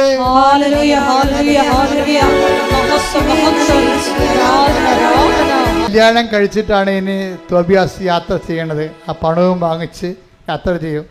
വീട്ടിൽ ചെല്ലുമ്പോഴുണ്ട്, അപ്പം നോക്കുമ്പോഴുണ്ട് തോബിയാസിൻ്റെ കൂടെ വേറൊരു പെണ്ണ് കൂടി കയറി വരുന്നത്. തോബിത്താണ് അപ്പൻ. അപ്പം അപ്പനെ സംബന്ധിച്ചിടത്തോളം എന്താ പ്രോത്സാഹനം വെച്ചാൽ, അപ്പൻ്റെ അന്നയാണിത് പറഞ്ഞു കൊടുക്കണത്, നമ്മുടെ മകൻ്റെ കൂടെ ഒരു പെണ്ണ് നിൽപ്പുണ്ടെന്ന് പറയണം. പക്ഷേ ആത്മാവിൽ ഇയാൾക്കറിയാം ദൈവം ചെയ്ത കാര്യങ്ങളാണെന്നറിയാം. പക്ഷേ അതേസമയം തന്നെ ഇപ്പം അസറിയാസ് റാഫേൽ മാലാഖ പറഞ്ഞിട്ടാണല്ലോ ഇതെല്ലാം ചെയ്യണം. ദൈവമാണ് ഇതെല്ലാം പറഞ്ഞ് ചെയ്യിക്കണം ഈ കാര്യങ്ങളെല്ലാം. അപ്പോൾ ഇത് തുടങ്ങിയത് എങ്ങനെയാണ്? ഉടനെ അസറിയാസ് പറയും, ഇനി ചെയ്യേണ്ടത് ദൈവം നിനക്ക് തന്ന ജീവിത പങ്കാളി അപ്പം കാണണ്ടേ. അപ്പം അന്ധനായിരിക്കുകയാണ്. അപ്പനൊരു സൽപ്രവൃത്തി ചെയ്ത് അന്ധനായ മനുഷ്യനാണ്. അപ്പനൊരു സാപത്ത് ദിവസം ഉപവസിച്ചിട്ട് അവസാനം ഭക്ഷണം കഴിക്കാൻ വേണ്ടി വിരുന്നുശാല വന്നപ്പോൾ ആൾക്കാർ വന്ന് പറഞ്ഞ് ഒരു ശവം കിടക്കണമെന്ന് പറഞ്ഞ് പട്ടണത്തിൽ. അപ്പൻ വിശന്ന് രാവിലെ മുതൽ വൈകുന്നേരം വിശന്നിട്ട് സന്ധ്യയ്ക്ക് ഭക്ഷണം കഴിക്കാൻ വന്നപ്പോഴാണ് ശവം കിടക്കണമെന്ന് പറഞ്ഞത്. ഉടനെ അപ്പൻ എന്ത് ചെയ്ത് ആ ശവം പോയി മറവ് ചെയ്ത് ശവം മറവ് ചെയ്ത അന്ന സമയത്ത് അവിടെ ശിക്ഷ ഉള്ളതാണ്. പക്ഷേ ദൈവത്തിൻ്റെ പേരിൽ സൽപ്രവൃത്തിയാണ് ശവം മറവ് ചെയ്യണമെന്ന് ഉള്ളത് കൊണ്ടാണ് ആ മനുഷ്യൻ അതിനെ മറവ് ചെയ്തിട്ട് തിരിച്ചു വന്നത്. അപ്പം അങ്ങനെ മറവ് ചെയ്തിട്ട് തിരിച്ചു വന്ന് തളർന്നു വരുമ്പോൾ ഒരു മതിലിൻ്റെ അരികിലിരിക്കും. അവിടെ ഇരുന്ന് ചാരി ഒന്ന് ഉറങ്ങിപ്പോകും. അപ്പം മതിരെ വന്നിരുന്ന കുഞ്ഞാറ്റക്കിളികൾ കാട്ടിച്ചിട്ട് ഇയാൾ കണ്ണീ വീഴും, കണ്ണ് കാഴ്ച പോകും. അപ്പോൾ സൽപ്രവൃത്തി ചെയ്തിട്ട് പണി മേടിച്ച ആളാണ് ഇയാൾ. നിങ്ങൾ ഓർക്കണം, ദൈവത്തിൻ്റെ പൈതലാണ്, ദൈവത്തിൻ്റെ നീതിമാനാണെങ്കിൽ സംഭവിക്കണതെല്ലാം ദൈവത്തിന് നിശ്ചയപ്രകാരം ദൈവത്തിൻ്റെ ഉപരി മഹത്വത്തിനായിരിക്കും. ഇപ്പോഴേ അന്ധനായ അപ്പൻ്റെ അടുത്ത് മകൻ കല്യാണം കഴിച്ചുകൊണ്ട് ജീവിത പങ്കാളിയുമായിട്ട് വരുമ്പോൾ അപ്പോഴും അസ്തറിയാസമുണ്ട്. വിട്ടുമാറാതെ നിൻ്റെ ജീവിതത്തിൽ മത്സ്യങ്ങൾ വന്നാലും നിൻ്റെ ജീവിതത്തിൽ കുഞ്ഞാറ്റക്കരുകൾ നിൻ്റെ കണ്ണ് കളഞ്ഞാലും നിന്നെ വിട്ടുമാറാത്ത ദൈവത്തിൻ്റെ ദൂതൻ, ദൈവത്തെ വിശ്വസിക്കുന്ന ഓരോരുക്കും ഞാൻ എൻ്റെ ദൂതനെ നിനക്കൊന്നും ഭയക്കുമെന്നുള്ള കുടമ്പടിയുടെ പ്രഖ്യാപിതമായ വാഗ്ദാനമാണ്. ദൈവപൈതലെ, നീ കാണാത്തൊരു ദൂതൻ നിൻ്റെ കൂടെ ഉണ്ടെന്നുള്ള ബോധ്യം നിന്നെ നയിക്കണം. ശ്രുതികട്ടെ. ഹല്ലേലൂയ, ഹല്ലേലൂയ, ഹല്ലേലൂയ, ഹല്ലേലൂയ, ഹല്ലേലൂയ.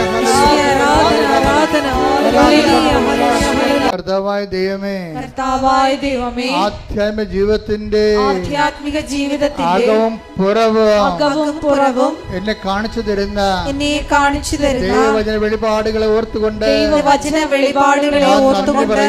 ഞാൻ നന്ദി പറയുന്നു. എന്റെ കർത്താവേ, എന്റെ ജീവിതത്തില് സംഭവിക്കുന്നതെല്ലാം അറിഞ്ഞുകൊണ്ടാണെന്ന് ഉയർച്ചയ്ക്കായി അതിനെ ക്രമീകരിക്കുവാൻ അങ്ങേക്ക് പദ്ധതിയുണ്ടെന്ന് അറിഞ്ഞുകൊണ്ട് കർക്കശമായ വിശ്വാസ ജീവിതത്തിൽ നയിക്കുവാൻ എന്നെ സഹായിക്കണമേ. പരിശുദ്ധ പരമദിവ്യകാരുണ്യത്തിന് നേരവും ആരാധനയും സ്തുതിയും പുകഴ്ചയും ഉണ്ടായിരിക്കട്ടെ. ഇപ്പോഴും അവിടെ കയ്യിൽ ആ ദ്വൈവ്യാസന്റെ കയ്യിൽ കയ്പ ഇരിപ്പുണ്ട്. കട്ടൻ കയ്പയും. കയ്പെന്ന് പറയുന്നത് എന്താണ്? കട്ടില്ലേ, കട്ടിനാണ് നമ്മൾ കട്ടെന്ന് പറയത്തില്ല, അതിനാണ് കയ്പ എന്ന് ബൈബിൾ എഴുതി വെച്ചിരിക്കുന്നത്. അപ്പോൾ ഈ മീനിൻ്റെ എന്താ എടുത്തുകൊണ്ട് പോകുന്നത് അവർ? ആ കരളും കയ്പ എടുത്തുകൊണ്ട് പോകുന്നത്, ചങ്ക എടുത്തുകൊണ്ട് പോകുന്നത്. അപ്പോൾ ഇപ്പം എന്നാ പറഞ്ഞത്? ഇപ്പം അസറിയാസത്തിൽ കൊണ്ടുവിടാ. ഓരോ സമയത്തും ദൂതൻ കൂടെ ഉണ്ടാവും. ഇവർ ദൂതൻ എന്താ വിട്ടു പോകാത്തത്? ഇവരുടെ ജീവിതത്തിൻ്റെ നിലപാട് കൊണ്ടാണ് ദൂതൻ വിട്ടു പോകാത്തത്. ദൂതൻ ഇപ്പോഴും ഉണ്ട്. ആ യാത്ര പൂർത്തിയാക്കുകയാണ്. ശുഭമാക്കുക എന്നുള്ള ഈ ദിവസങ്ങളൊക്കെ കർത്താവ് പറയുന്ന വാക്കുകളല്ലേ. ഇവിടെ യാത്ര ശുഭം കണ്ട. അതായത് ഇപ്പോഴും അസറിയാസ് പറയും, ഇനി നീ അന്ധനായ അപ്പൻ്റെ കണ്ണിലേക്ക് ആ കയ്പ പിഴിഞ്ഞൊഴിക്കാൻ പറയും. 11:7. റഫായേൽ പറഞ്ഞു, തോബിയാസ് നിന്റെ പിതാവിന് കാഴ്ച ലഭിക്കുമെന്ന് എനിക്കറിയാം. കയ്പ അവന്റെ കണ്ണുകളിൽ പുരട്ടണം. ചൊറിച്ചിൽ അനുഭവപ്പെടുമ്പോൾ അവൻ കണ്ണു തിരുമും.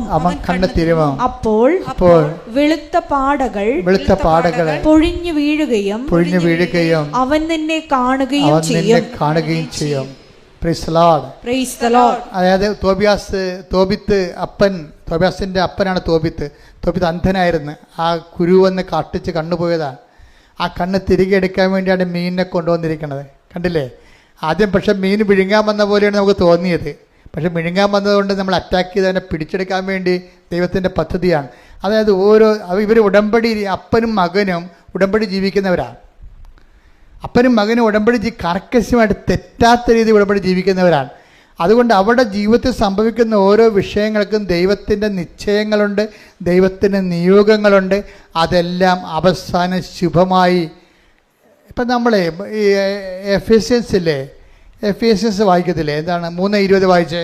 നമ്മിൽ പ്രവർത്തിക്കുന്ന ശക്തിയാൽ.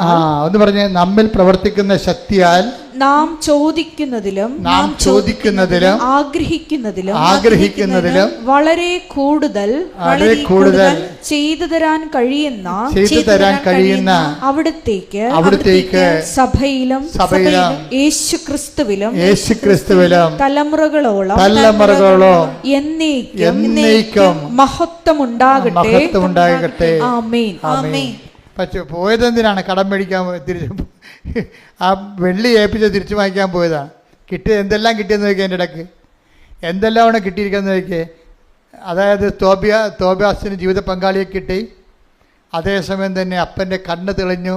ഇതെല്ലാം ഇടയ്ക്ക് സംഭവിക്കുന്ന വിഷയങ്ങളിലൂടെയാണ്. അതുകൊണ്ട് തന്നെയാണ് ഉടമ്പടിയുടെ കാർക്കശ്യങ്ങളിൽ ഒത്തുതീർപ്പില്ലാതെ നിങ്ങൾ എന്ത് ഉടമ്പടി ചെയ്യുമ്പോഴും അത് എപ്പോഴും ശ്രദ്ധിക്കേണ്ട കാര്യമാണ്. എന്താണ്? കർത്താവ് ചോദിക്കുന്ന ഒരേ ഒരു ചോദ്യമുണ്ട്.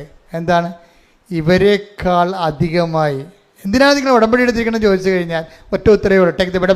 ശ്രുതികട്ടെ ഹല്ലേലൂയ, ഹല്ലേലൂയ, ഹല്ലേലൂയ. യേശുവേ നന്ദി, യേശുവേ. യോഹന്നാൻ 21:15. അവരുടെ പ്രാതൽ കഴിഞ്ഞപ്പോൾ യേശു ശിമയോൻ പത്രോസിനോട് ചോദിച്ചു, യോഹന്നാന്റെ പുത്രനായ ശിമയോനെ, നീ ഇവരെക്കാൾ അധികമായി എന്നെ സ്നേഹിക്കുന്നുവോ? അപ്പൊ ഇവരെക്കാൾ അധികം എന്ന് പറയുമ്പോൾ വ്യക്തികൾ അവിടെ കാണുന്നത്. അതിൻ്റെ തന്നെ വേറെ ഒരു വശമാണ് ഇതിനേക്കാൾ അധികമായി. ഇവരെക്കാൾ അധികം എന്ന് പറയുന്ന പോലെ തന്നെയാണ് പ്രധാനപ്പെട്ട കാര്യം. എന്താണ്? ഇതിനേക്കാൾ അധികമായി. ഇവരെന്ന് പറയുമ്പോൾ പേഴ്സണാണ് അവിടെ വരുന്നത്. നമ്മുടെ ജീവിതാനുഭവം നമ്മൾ സ്കാൻ ചെയ്യുമ്പോൾ നമുക്ക് മനസ്സിലാക്കുന്നത് നമ്മുടെ ജീവിതത്തിൽ പ്രശ്നമുണ്ടാക്കുന്നത് വ്യക്തികൾ മാത്രമല്ല. ഇപ്പം നിങ്ങൾക്കൊരു രോഗമുണ്ട്, അതിൽ നിങ്ങളത് ഡെസ്പാണ് ശരിക്കും. അപ്പോൾ കർത്താവ് നിങ്ങളോട് ചോദിക്കും, നിങ്ങൾ ഉടമ്പടിയിൽ വെച്ചിരിക്കുന്ന വിഷയം അതല്ലേ? അതിനേക്കാൾ അധികമായി നീ ക്രിസ്തുവിനെ സ്നേഹിക്കുന്നുണ്ടോ? അതാണ് ചോദ്യം. മനസ്സിലായില്ലേ? ഇപ്പോൾ നീ ഒരു ചിട്ടി വീഴാൻ വേണ്ടി ഉടമ്പടി ഇട്ട്, ചില ആൾക്കാർ ചിട്ടി വീഴുന്നുണ്ട്, നല്ല കാര്യം. അത് നിങ്ങൾ പറയണ പോലെ ഒന്നുമല്ല, അത് ശരിക്കും കറക്റ്റായിട്ട് ഇപ്പോൾ ഒത്തിരി സാക്ഷ്യം റെക്കോർഡ് ചെയ്യുന്നുണ്ട്.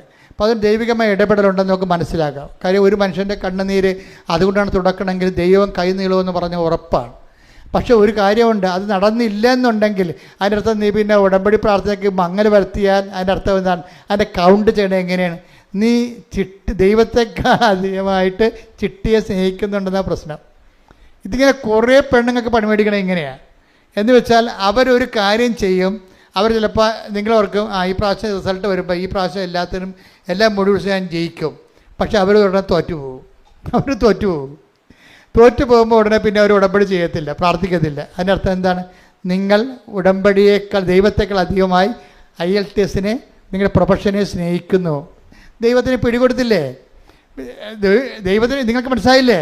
അച്ഛൻ പറഞ്ഞ മനസ്സിലായോ? അതായത് നിങ്ങളൊരു വിഷയം, ഇപ്പോൾ നിങ്ങളൊരു വസ്തു വിൽക്കാൻ വേണ്ടി നിങ്ങൾ ഉടമ്പടി എടുത്തിരിക്കണം എന്ന് വിചാരിച്ചോ? വസ്തു വിൽക്കണം, അത് ജപ്തിയായി പോകണമെങ്കിൽ നിങ്ങൾക്ക് വിൽക്കണം, ഉടമ്പടി എടുത്തിരിക്കണം.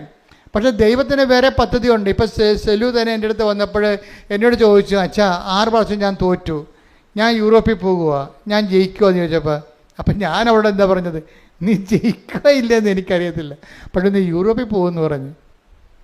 അതെന്താണ്? കർത്താവ് എന്നോട് പറഞ്ഞതാണത്. ഇവളുടെ പ്രമാണം കൊണ്ട് ഈ വിസയുടെ കോപ്പി അല്ലെങ്കിൽ ഇവളുടെ ഇവിടെ തന്ന പേപ്പർ കൊണ്ടുപോയി കർത്താവിനടുത്ത് വെച്ചപ്പോൾ ഞാൻ പറഞ്ഞു, ഇവിടെ എനിക്ക് തന്ന നോട്ടാണ്, എൻ്റെ ഉള്ളിൽ തന്ന നോട്ടാണ്.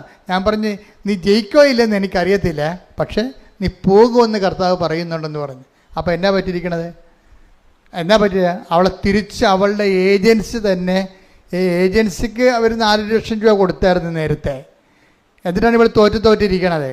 ഇപ്പോൾ എന്നാ പറ്റിക്കഴിഞ്ഞാൽ ഇവിടെ അത് ഫോർവേഡായി പോയി. ഇതിൻ്റെ ഓണർ അവളെ തിരിച്ച് വിളിക്കും. ഈ അയർലൻഡിൽ നിന്ന് ഓണർ തന്നെ വിളിക്കും, ചോദിക്കും നിങ്ങൾ എത്ര രൂപയാണ് ഏജൻസിക്ക് കൊടുത്തതെന്ന് പറയും. അപ്പോൾ ഓണർ പറയും, അത് ഓണറിനോട് ഇവള് പറയും അത് പറയാൻ പറ്റത്തില്ല, കോൺഫിഡൻഷ്യലാണ് എന്ന് പറയും. അപ്പോൾ ഓണർ പറയും, നിങ്ങളെ വേണമെങ്കിൽ എനിക്ക് നിങ്ങൾ 5 പൈസ വാങ്ങിക്കാതെ ഇവിടെ കൊണ്ടുവരാൻ പറ്റും. ഇന്ത്യയിൽ നിന്ന് വരുന്ന ആൾക്കാരിൽ നിന്ന് ഒത്തിരി പൈസ വാങ്ങിക്കുന്നുണ്ട് ഞാൻ അറിഞ്ഞിട്ടുണ്ട്. അതുകൊണ്ടാണ് അത്രയും പൈസയുടെ ആവശ്യമില്ല ശരിക്കും പറഞ്ഞാൽ. അപ്പം അതുകൊണ്ട് നിങ്ങൾ സത്യം പറയാൻ പറയും. ഉടനെ അവർ പറയും, ഞാൻ 15 ലക്ഷം ഏജൻസിക്ക് കൊടുത്തു, 5 ലക്ഷം പ്രോസസ്സിങ് ചാർജ് 20 ലക്ഷം എന്ന് പറയും. ഉടനെ ഓണർ പറയും, എൻ്റെ ഫേമിലാണ് നിങ്ങൾ വർക്ക് ചെയ്യണത്, 5 പൈസ അടക്കണ്ട, നിങ്ങൾക്ക് വിസ ഫ്രീ ആയിട്ട് തരാമെന്ന് പറയും. നോക്കിയേ, വിഷയം കണ്ടില്ല? ഒരു IELTS ഇല്ല, പരീക്ഷയില്ല, ഒന്നുമില്ല, പൈസ ഇല്ല. അമ്മ റിക്രൂട്ട് ചെയ്യുമ്പോഴുണ്ടല്ല, ഡയറക്റ്റ് റിക്രൂട്ട്മെൻറ്റാണ്. അതുകൊണ്ടാണ് ഇവളോട് ഞാൻ പറയണത്, നീ പോകുമോ, നീ ജയിക്കുമോ ഇല്ലയോ എന്ന് എനിക്കറിയത്തില്ല, പക്ഷെ നീ യൂറോപ്പിൽ പോയിരിക്കും. അപ്പോൾ അത് സെറ്റായി കഴിഞ്ഞപ്പോൾ അവൾ ചിന്തിച്ച് മാതാവിൻ്റെ അടുത്ത് വന്ന് അവൾ പറഞ്ഞു, അമ്മേ ഞാൻ 5 ലക്ഷം കൊടുത്തല്ലോ, എനിക്ക് വേണ്ടി ചില പ്രോസസ്സിങ്ങിന് വേണ്ടി 2.5 ലക്ഷം ചിലവായി കാണും. അപ്പോൾ 2.5 ലക്ഷത്തിൽ നിന്ന് 1 ലക്ഷം എനിക്ക് തിരിച്ചു തന്നാൽ എനിക്ക് കുറച്ച് പർച്ചേസ് നടത്താൻ പറ്റുമല്ലോ. നമുക്ക് മനസ്സിൽ വരുന്ന കാര്യം വന്നതുപോലെ അങ്ങ് പറയണം. അവളോട് ഉടനെ പഴയ ഏജൻസി 5 ലക്ഷം മേടിച്ച ഏജൻസിയോട് പറയും, എനിക്കിങ്ങനെ അവിടുന്ന് ഫ്രീ വിസ തന്നു, ഞാൻ പോവുകയാണ്, എനിക്ക് എൻ്റെ പൈസ അത്രയും ചിലവായില്ലെങ്കിൽ 1 ലക്ഷം രൂപ എനിക്ക് തരാമെന്ന് ചോദിക്കും, തിരിച്ചു തരാമെന്ന് ചോദിക്കും. 5 ലക്ഷം രൂപ ചിലവായില്ലെങ്കിൽ 1 ലക്ഷം രൂപ എനിക്ക് തിരിച്ചു തരാൻ പറ്റുമെന്ന് ചോദിച്ചപ്പോൾ അയാൾ എന്ത് പറയുന്നറിയാമോ, മാഡം ഇതിനകത്ത് പ്രശ്നങ്ങളൊന്നുമില്ല, എനിക്ക് 1.5 ലക്ഷം രൂപയെ പ്രോസസ്സിങ് ആയിട്ടുള്ളൂ, ബാക്കി 3.5 ലക്ഷം രൂപ എൻ്റെ കയ്യിലുണ്ട്, അത് നിങ്ങൾക്ക് തിരിച്ചു തരാമെന്ന് പറയും. അത് മദർ ഇടപെട്ടുമ്പോൾ വിഷയമെല്ലാം മാറും. ചിലർ വരുമ്പോൾ ചരിത്രം വഴിവാങ്ങും, മദർ ഇടപെടുമ്പോൾ മൊത്തം വിഷയങ്ങൾ മാറുകയാണ്. അതുകൊണ്ടാണ് ഞാൻ നിങ്ങളോട് പറഞ്ഞത്, നിങ്ങളിങ്ങനെ ചതഞ്ഞും നനഞ്ഞ് ഉണങ്ങി നിൽക്കരുത്. നിങ്ങൾ കൃത്യമായിട്ട് ഉടമ്പടി ഒരു ജീവിത രീതിയായിട്ട് എടുത്തിട്ട് ദൈവത്തിനൊന്ന് ബോധ്യപ്പെടുത്തണം. എന്താ കാര്യം? ഞാൻ സത്യസന്ധമായിട്ടാണ് ഉടമ്പടി ജീവിക്കണത്. ഈ 90 ദിവസത്തേക്ക് വേണ്ടിയുള്ള അഭ്യാസമൊന്നുമല്ല, എൻ്റെ ജീവിതകാലം മുഴുവൻ ഞാൻ ഇങ്ങനെ ജീവിക്കാൻ ആഗ്രഹിക്കുന്നുവെന്ന് പറഞ്ഞാൽ അന്ന് മുതൽ ഈ വിഷയം ക്ലിയർ ആകും. എന്താ കാര്യം വെച്ച് കഴിഞ്ഞാൽ ഇത് ഒരു ജീവിത രീതിയാണ്. ഇത് അങ്ങനെ ജീവിത രീതിക്ക് വെല്ലുവിളിയുള്ളവരെ സംബന്ധിച്ചിടത്തോളം അവരുടെ കാര്യം. പക്ഷേ പറ്റുന്നവരെല്ലാവരും, കാര്യം ഇതിനേക്കാൾ മെച്ചമായ ഒരു ക്രിസ്ത്യൻ ലൈഫ് സാധാരണ മനുഷ്യൻ സാധ്യമാണെന്ന് ചോദിച്ചു കഴിഞ്ഞാൽ എനിക്ക് ഇന്ന് വരെ പരിചയമില്ലെന്ന് മാത്രമേ എനിക്ക് ഉത്തരവായിട്ട് പറയാൻ പറ്റത്തുള്ളൂ. എന്താ കാര്യം? ഇത് അത്ര കണ്ട് മഹത്തരമായ ശ്രേഷ്ഠമായ ജീവിതമാണ്. ഇത് നിന്നെ ദൈവം തന്നെ ഈ വിളിയിലോട്ട് നിന്നെ വിളിച്ചിരിക്കുകയാണ്. ദൈവം തന്നെ നിന്നെ വിളിച്ചിരിക്കുകയാണ്. കാര്യം എന്താണ്? നീ ഇതിനുള്ള സാധ്യതയുള്ള ജന്മമായിട്ട് ദൈവത്തിന് തോന്നിയിട്ടുണ്ട്. അതുകൊണ്ട് ദൈവത്തിന് നിന്നെ അർപ്പിച്ച വിശ്വാസം നീ കളങ്കപ്പെടുത്താതെ നീ പറ്റുന്നത്രയും ദൈവത്തോട് ഒപ്പിച്ച് സുവിശേഷ സാക്ഷിയായി ജീവിക്കാൻ വേണ്ടി ഇടിമുഴക്കം പോലെ സ്തുതിക്കട്ടെ. ഹല്ലേലൂയ, ഹല്ലേലൂയ, ഹല്ലേലൂയ, ഹല്ലേലൂയ, ഹല്ലേലൂയ. മഹത്വം, മഹത്വം, സ്തുതി, ആരാധന,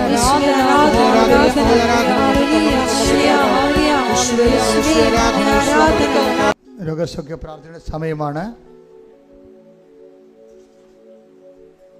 എൻ്റെ മക്കളെ, കർത്താവ് നമ്മോട് വളരെ സുന്ദരമായിട്ടും ഹൃദ്യമായിട്ടും നിങ്ങളെ ആവേശഭരിതരായിക്കൊണ്ടാണ് കർത്താവിൻ്റെ ആത്മാഭിഷേകത്തിലെ ഈശോ നമുക്ക് വചനങ്ങൾ നൽകിയത്.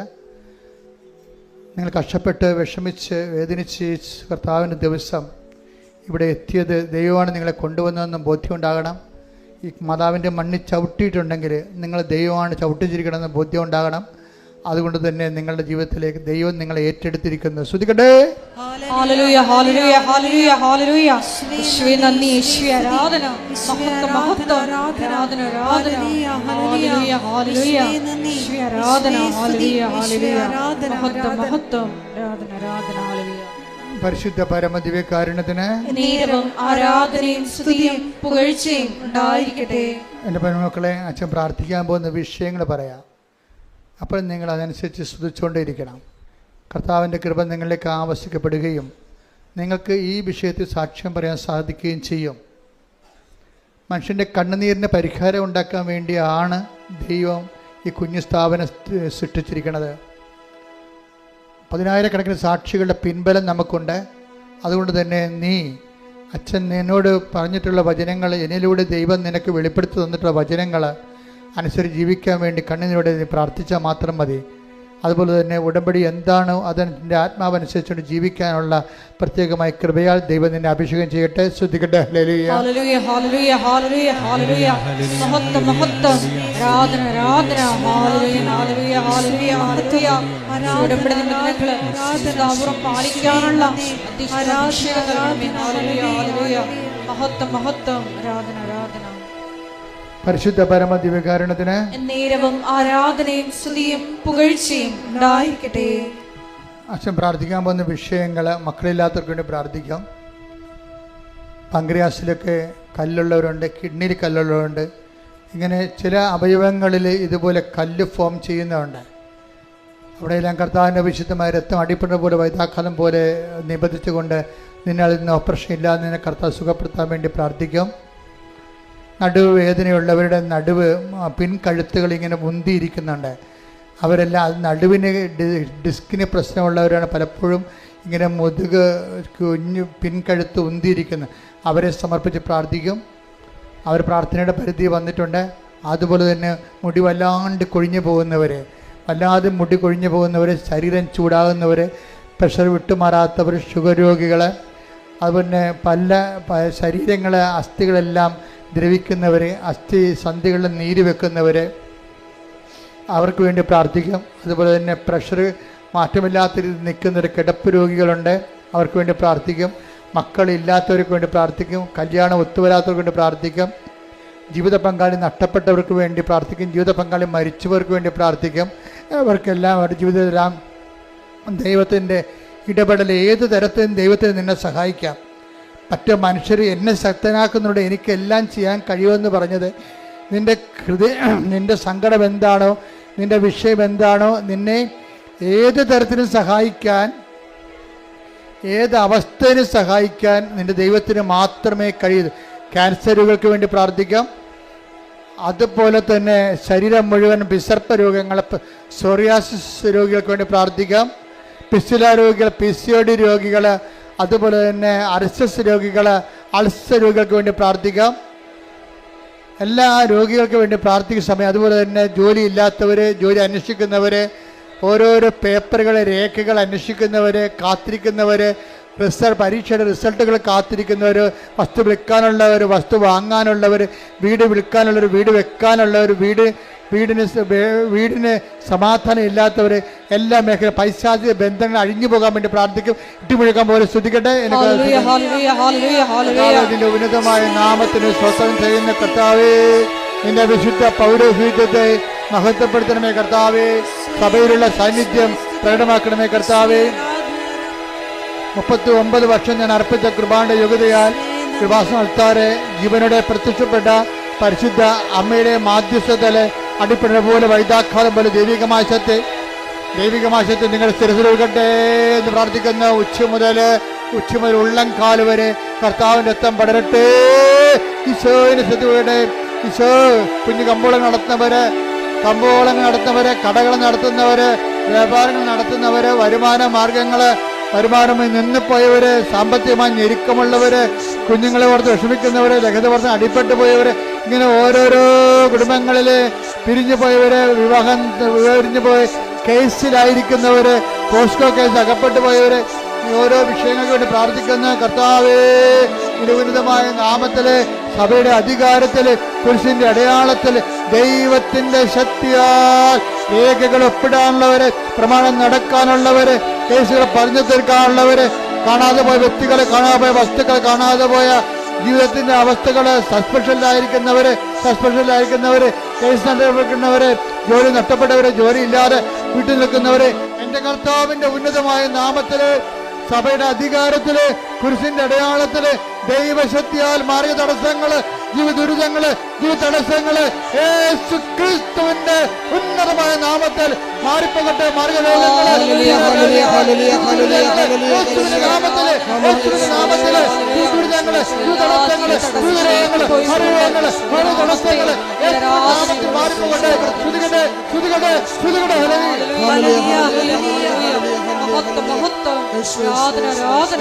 ദൈവപിതാവേ നന്ദി, ദൈവപിതാവേ മഹത്വം. മൗനമായി പ്രാർത്ഥിക്കട്ടെ. മുട്ട നിൽക്കുക, കൈകൾ കൂപ്പി കർത്താവിനെ നോക്കിക്കൊണ്ട് മൗനമായി പ്രാർത്ഥിക്കട്ടെ. അഭിഷേകത്തിൻ്റെ വലിയ സ്വർഗീയ നിമിഷങ്ങളിൽ നമ്മളായിരിക്കുന്ന ജോലിയില്ലാത്തവർക്ക് വേണ്ടി പ്രാർത്ഥിക്കട്ടെ. കടകമ്പോളങ്ങൾ, ചെറിയ വ്യാപാരങ്ങൾ, വ്യവസായങ്ങൾ, വരുമാന മാർഗം നഷ്ടപ്പെട്ടവരുണ്ട്, വരുമാന മാർഗം കെട്ടുപോയവരുണ്ട്. അവർക്ക് വേണ്ടി അച്ഛൻ പ്രാർത്ഥിച്ചുകൊണ്ടിരിക്കുന്ന സമയമാണ്.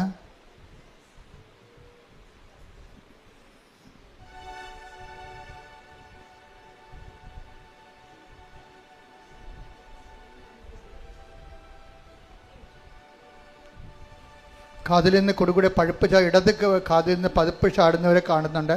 കർത്താവരെ സുഖപ്പെടുന്നവരുടെ കർത്താവിന് സന്ദേശമുണ്ട്. ശ്രുതികട്ടെ. ഹല്ലേലൂയ, ഹല്ലേലൂയ, ഹല്ലേലൂയ, ഹല്ലേലൂയ. രോഗസൗഖ്യ സന്ദേശത്തിന് നന്ദി പറയുന്നു. ഹല്ലേലൂയ. ഓപ്പറേഷൻ ചെയ്തതാണ്, ഓപ്പറേഷൻ കഴിഞ്ഞതാണ്, എങ്കിലും അവിടെ പഴുപ്പൊന്നുമില്ല, പക്ഷേ വേദന ഉണ്ട്. അത് വിട്ടുമാറാത്ത രീതിയിൽ വേദന, റീ ഓപ്പറേഷൻ വേണമെന്നുള്ള രീതിയിലേക്കാണ് കാര്യങ്ങൾ പോകുന്നത്. കർത്താവ് വ്യക്തിയെ സ്പർശിക്കുന്നുണ്ട്. ശ്രുതികട്ടെ.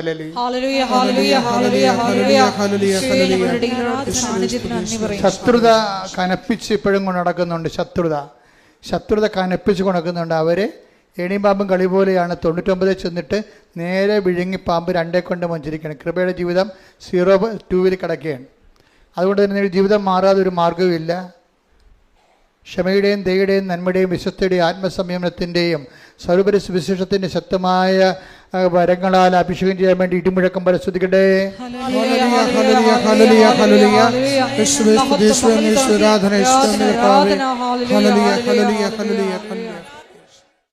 സമാപന ആശീർവാദം.